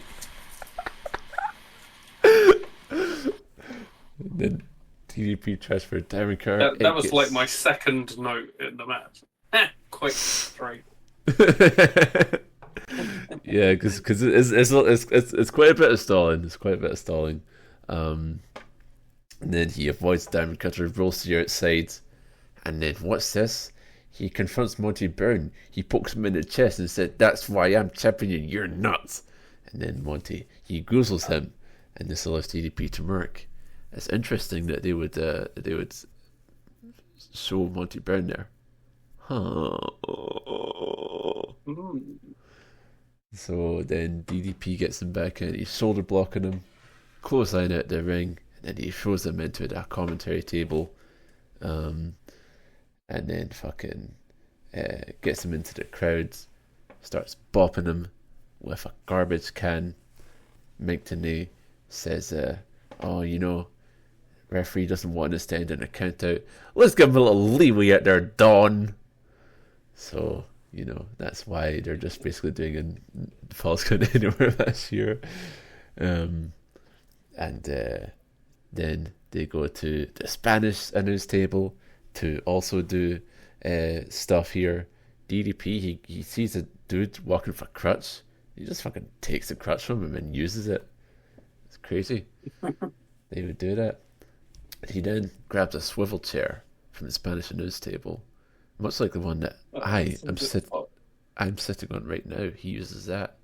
And yeah, and fucking Don West is like, look at the size of this chair. Yeah, it's a strange thing to put. Oh, the chair is huge. While he's sitting, you know. Oh, the chair is huge. He brings the chair into the ring. Jarrett gets reverse atomic dropped into it, and then DDP spins it around, and Mike Tenay laughs at it. Very nice. Fun. Yeah. Good for laughing, man. Yeah, he's having fun doing this job. We can only hope for such a fate for all of us. DDP goes for a 10 punch, but unfortunately gets cut off by a low blow to the deck. And then Jarrett turns the tables, or should I say the chair, because he takes a chair and starts hitting him with the chair legs in the leg. This is to set up the figure 4. There's a struggle about it. Gets countered to pins, but then he finally gets it back in. And they do, like the whole turn it around to get to the ropes thing. It's pretty nice. Then they do a sunset flip, and Jarrett does a nice little aloha, we dance like, oh, I'm not going down for it, ooh. Then he gets a sleeper hold to get DDP down, and the camera is like, what's Monty Brown think of this? And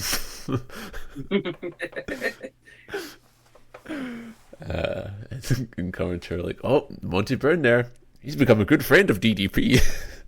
His bestie, actually. He loves DDP. And DDP comes back with a sleeper slam, which leads to a double down, which gets to a count of 9. Very close call there. And then DDP, he starts doofing Jarrett into the turnbuckles, doofing him so much that the last time he does one, the crowd actually goes, oh, way. Then he just starts dropping bombs, goes for the fucking rock bottom, set out power bomb, and oh my god, just giving it to Jarrett, but he's sticking in there. That's one thing you gotta give Jeff Jarrett. He takes punishment, even though he's a bastard. And unfortunately, some of the policemen in this match forget themselves, forget the duty assigned to them by Dustin Rhodes, because Chris Candido grabs Paige's panties. Why you do that? Stop it. And this sets up the stroke, but it also sets up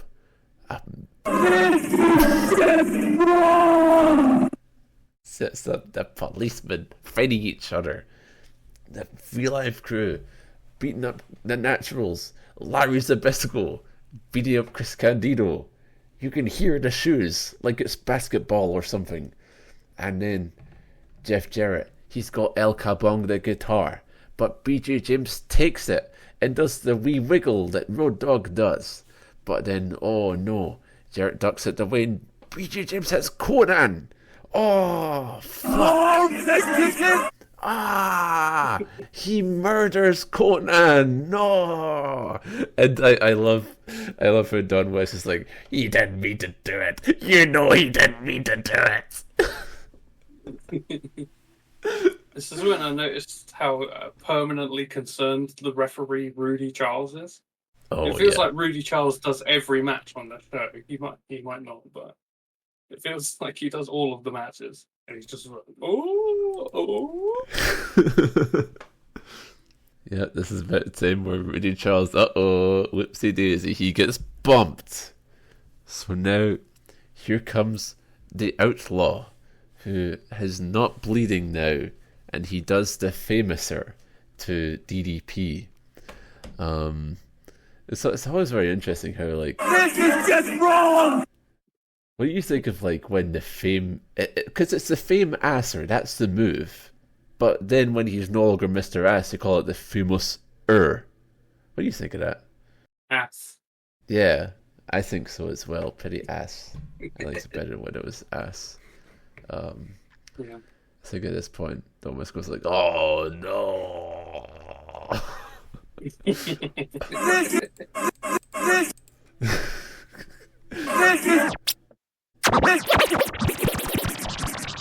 is wrong!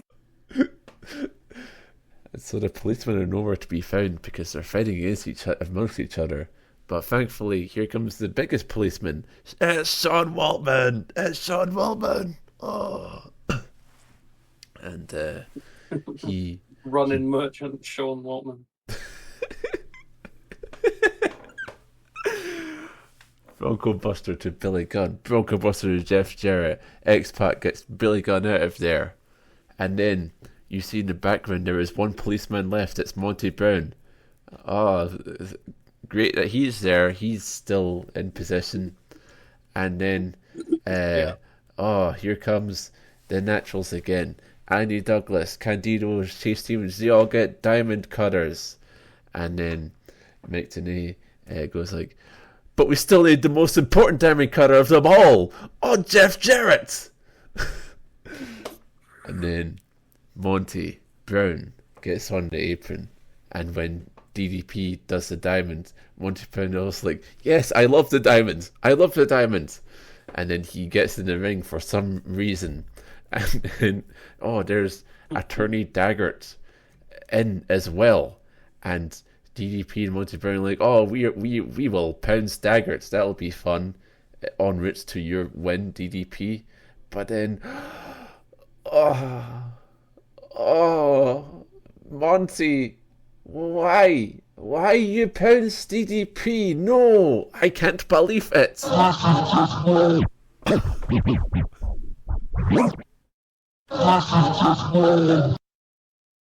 Fuck. No, I can't believe this. Why? I actually could believe it. Oh no. I could see it coming from a couple minutes.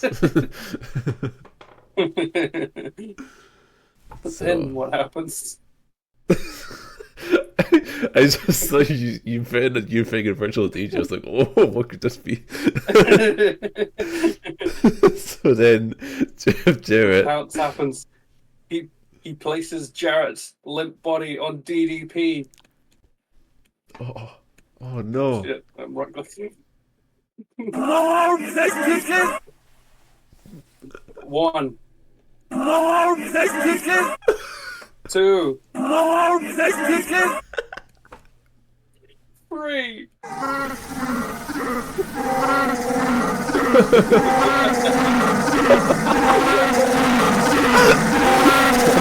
This is just wrong!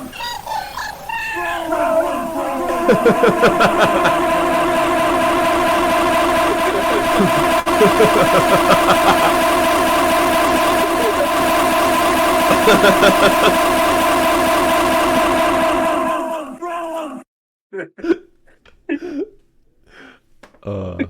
I forgot what that sounds like because I did it 3 days ago.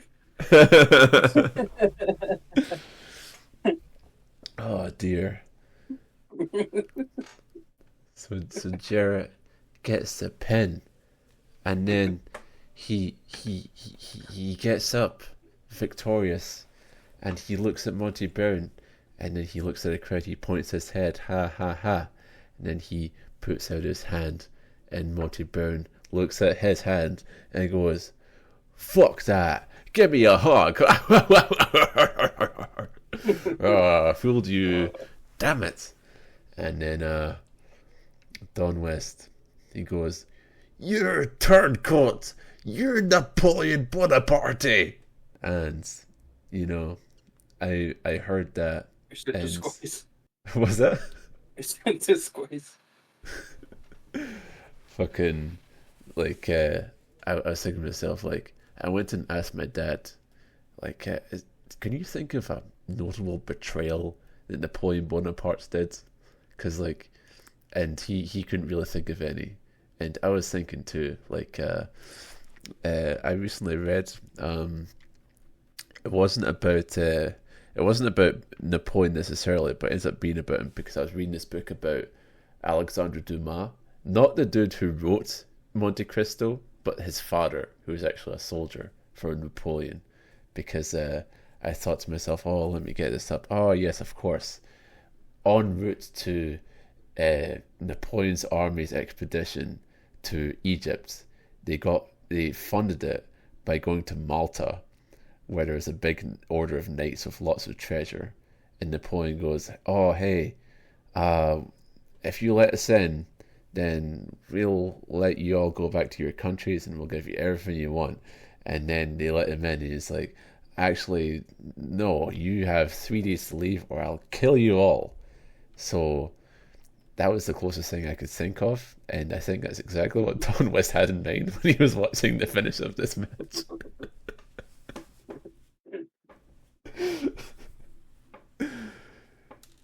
Think about that little episode of history. When I heard about Napoleon doing that, I was like...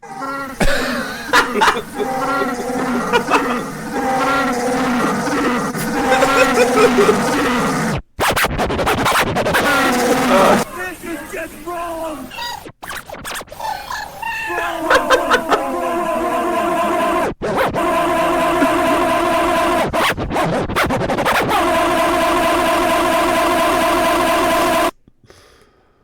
Yep. Oh, incredible. Just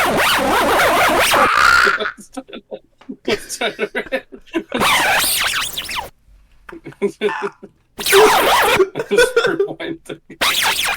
I don't know how to do it manually.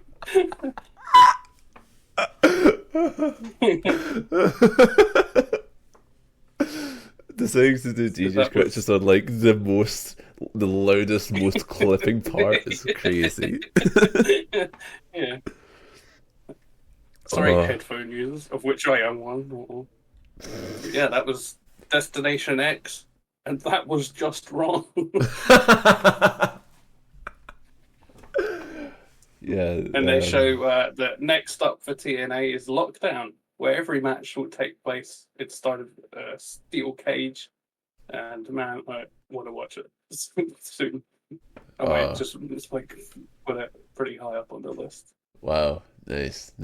You fuck with the Lockdown concept, like every match is cage? Absolutely. It's pro wrestling. You can't sour face that shit. Yeah. Come on, what do you expect? Fucking fine art. Oh man. So yeah, I overall I think TNA it's interesting to watch it because it's stuff that's like really good that like defines it, that lives on as its legacy. And then there's like this stuff where like you can kind of tell like the sort of patterns they fall into. You know, it's not necessarily like disdain, but you know, it's wrongism. It's like, oh darn it, babyfaces just can't triumph over these heels.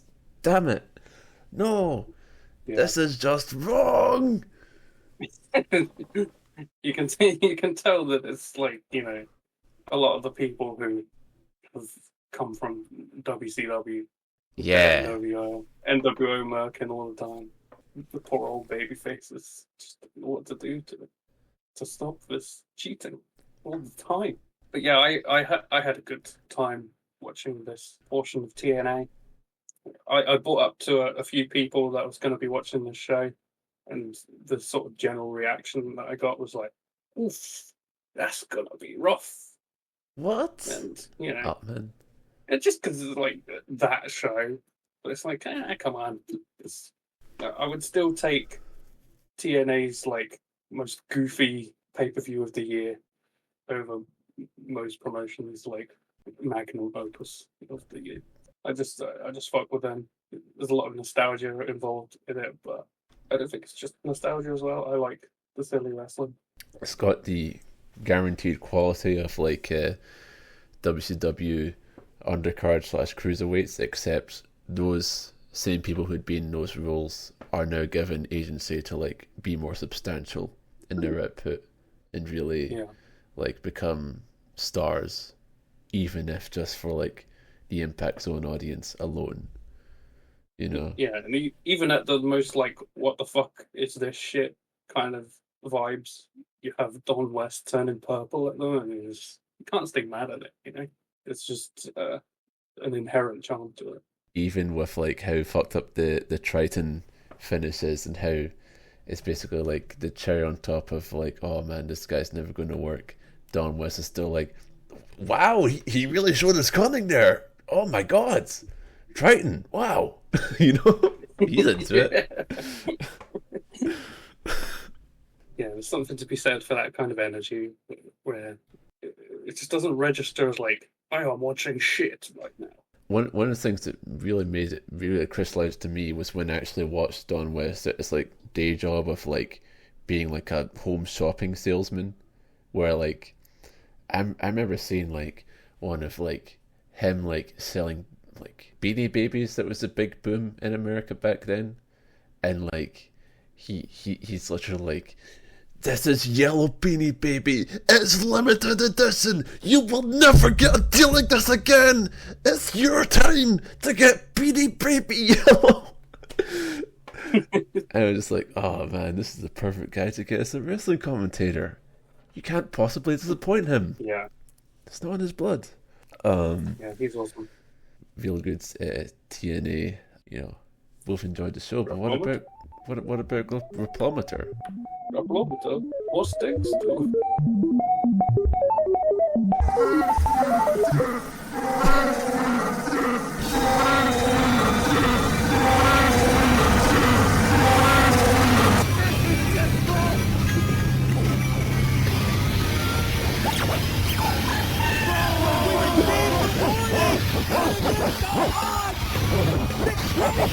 What they doing Impact?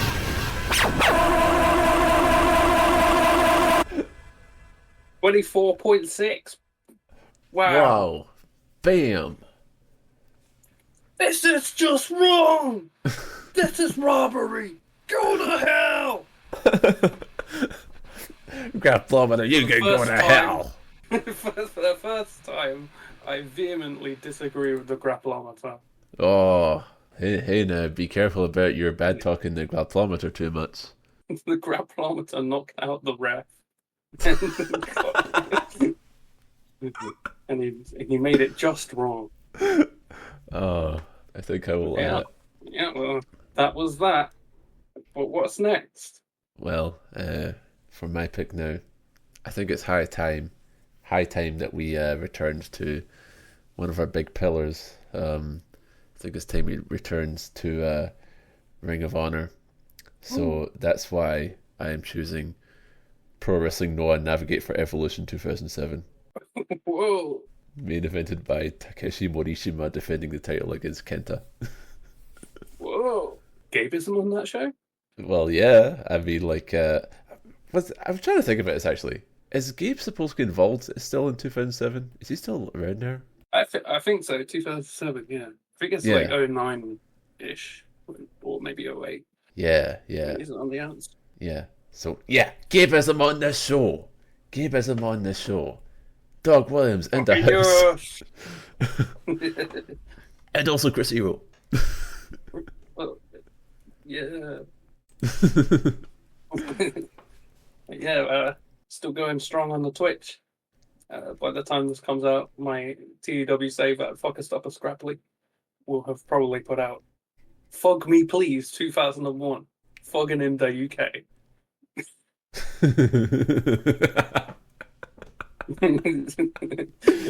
That will take place at Wembley Stadium and would probably be like 1/9 full, but we'll see what the game gets, what the game gives me. We're also still murking the construction workers on revenge mode, and we've got highlight videos of that campaign up on YouTube. Yeah. You may also find out who will win in the OGP Big Brother house. I think there's 5 left. I believe so. Yeah, like the pack is thinning. Yeah, I can't wait to see which lucky souls escape with a lifetime of trauma. Yeah, what is the prize for the Big Brother winner again? Did we ever establish that? Big Brother Championship. Oh, of course, yeah, and all that comes with, yeah. Yeah, it's like the Saudi Arabia belts. I'm just looking forward to when we're in Wembley Stadium, before the wonderful crowd there, and we can go, this here is the biggest arena gate in FUG history. Woo! Yeah, lots of fun stuff. I'm also planning on starting a grappling blog for stuff that I watch in between podcasts. Oh, very nice.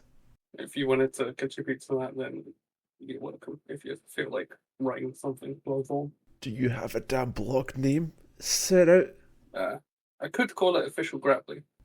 Yeah. But yeah, So, I'm halfway through writing a post about COVID AEW, which I've been watching for some reason. oh, very nice. Yeah. You know, fucking, I personally feel like coronavirus wrestling is like a rich source to go back to, especially because like few else will delve into it. Like, Yeah. I remember like doing that where like I watched like All Japan's 2020 in full, and was just thinking like, oh, everyone is like, you know, I was sort of thinking of like, oh yeah, people are anxious about how this terrible disease has ruined their lives and has changed everything we know of. I don't get why why they don't like this grappling going on here. It's good, yeah. Fucking Suwama in there, yeah, it's good. Why aren't you all liking this? You know? Yeah, it was difficult to come to terms with at the time, but I think we're through the worst of it now, and it's worth having a look. I mainly wanted to look at like key punk stuff because I'm sick of like people talking about shit that I don't understand. So I need to catch up on that. Oh yeah. And I thought, I can't just go from punk. I need to see what it was like proto punk. Yeah, sure. As a preview, what's give me a twisty from COVID AEW. Give me a twisty. No. One of them was the Elite versus what are they called, the Lucha Express or something? Jurassic Express. Jurassic Express with Marco Stunt involved. Oh yeah. Yeah, he's the one. Yeah, that was one of them. And I watched the show with Eddie Kingston's debut against Cody. Yeah. Very nice. Good angle. All that to look forward to. No one? Blogly? Absolutely. a bit of the Blogly, a bit of the Simsy, a bit of the GameCube, a bit of the Grappling Mania. It's all going on. We've got so much fucking content for you, so enjoy it. Okay? And we've also got some bread, but this bread is a bit. I'm a man who don't complain about the weather or the rain. I find it makes no difference anyway. Now I have but one regret that I haven't mentioned yet. It's all about the bread we get today. I can get myself a nice lobster or a nice broad apron crab. When I'm a little bit hungry, a nice little herring I've had. I can get myself a nice mushroom to go along with eggs in bed. I can get myself a nice mother, but I can't get a nice loaf of bread. No more you can. I'm a discontented man, and I don't quite understand. That's why I put this question up to you. In the world we live today, can you come to me and say just why they make the bread the way they do? I can get myself a nice turkey or a nice soul duck as well. where there's chicken and gravy, there's the most exciting smell. With a pin I can tickle and winkle, but just like I have said, I can get myself a nice funeral, but I can't get a nice loaf of bread.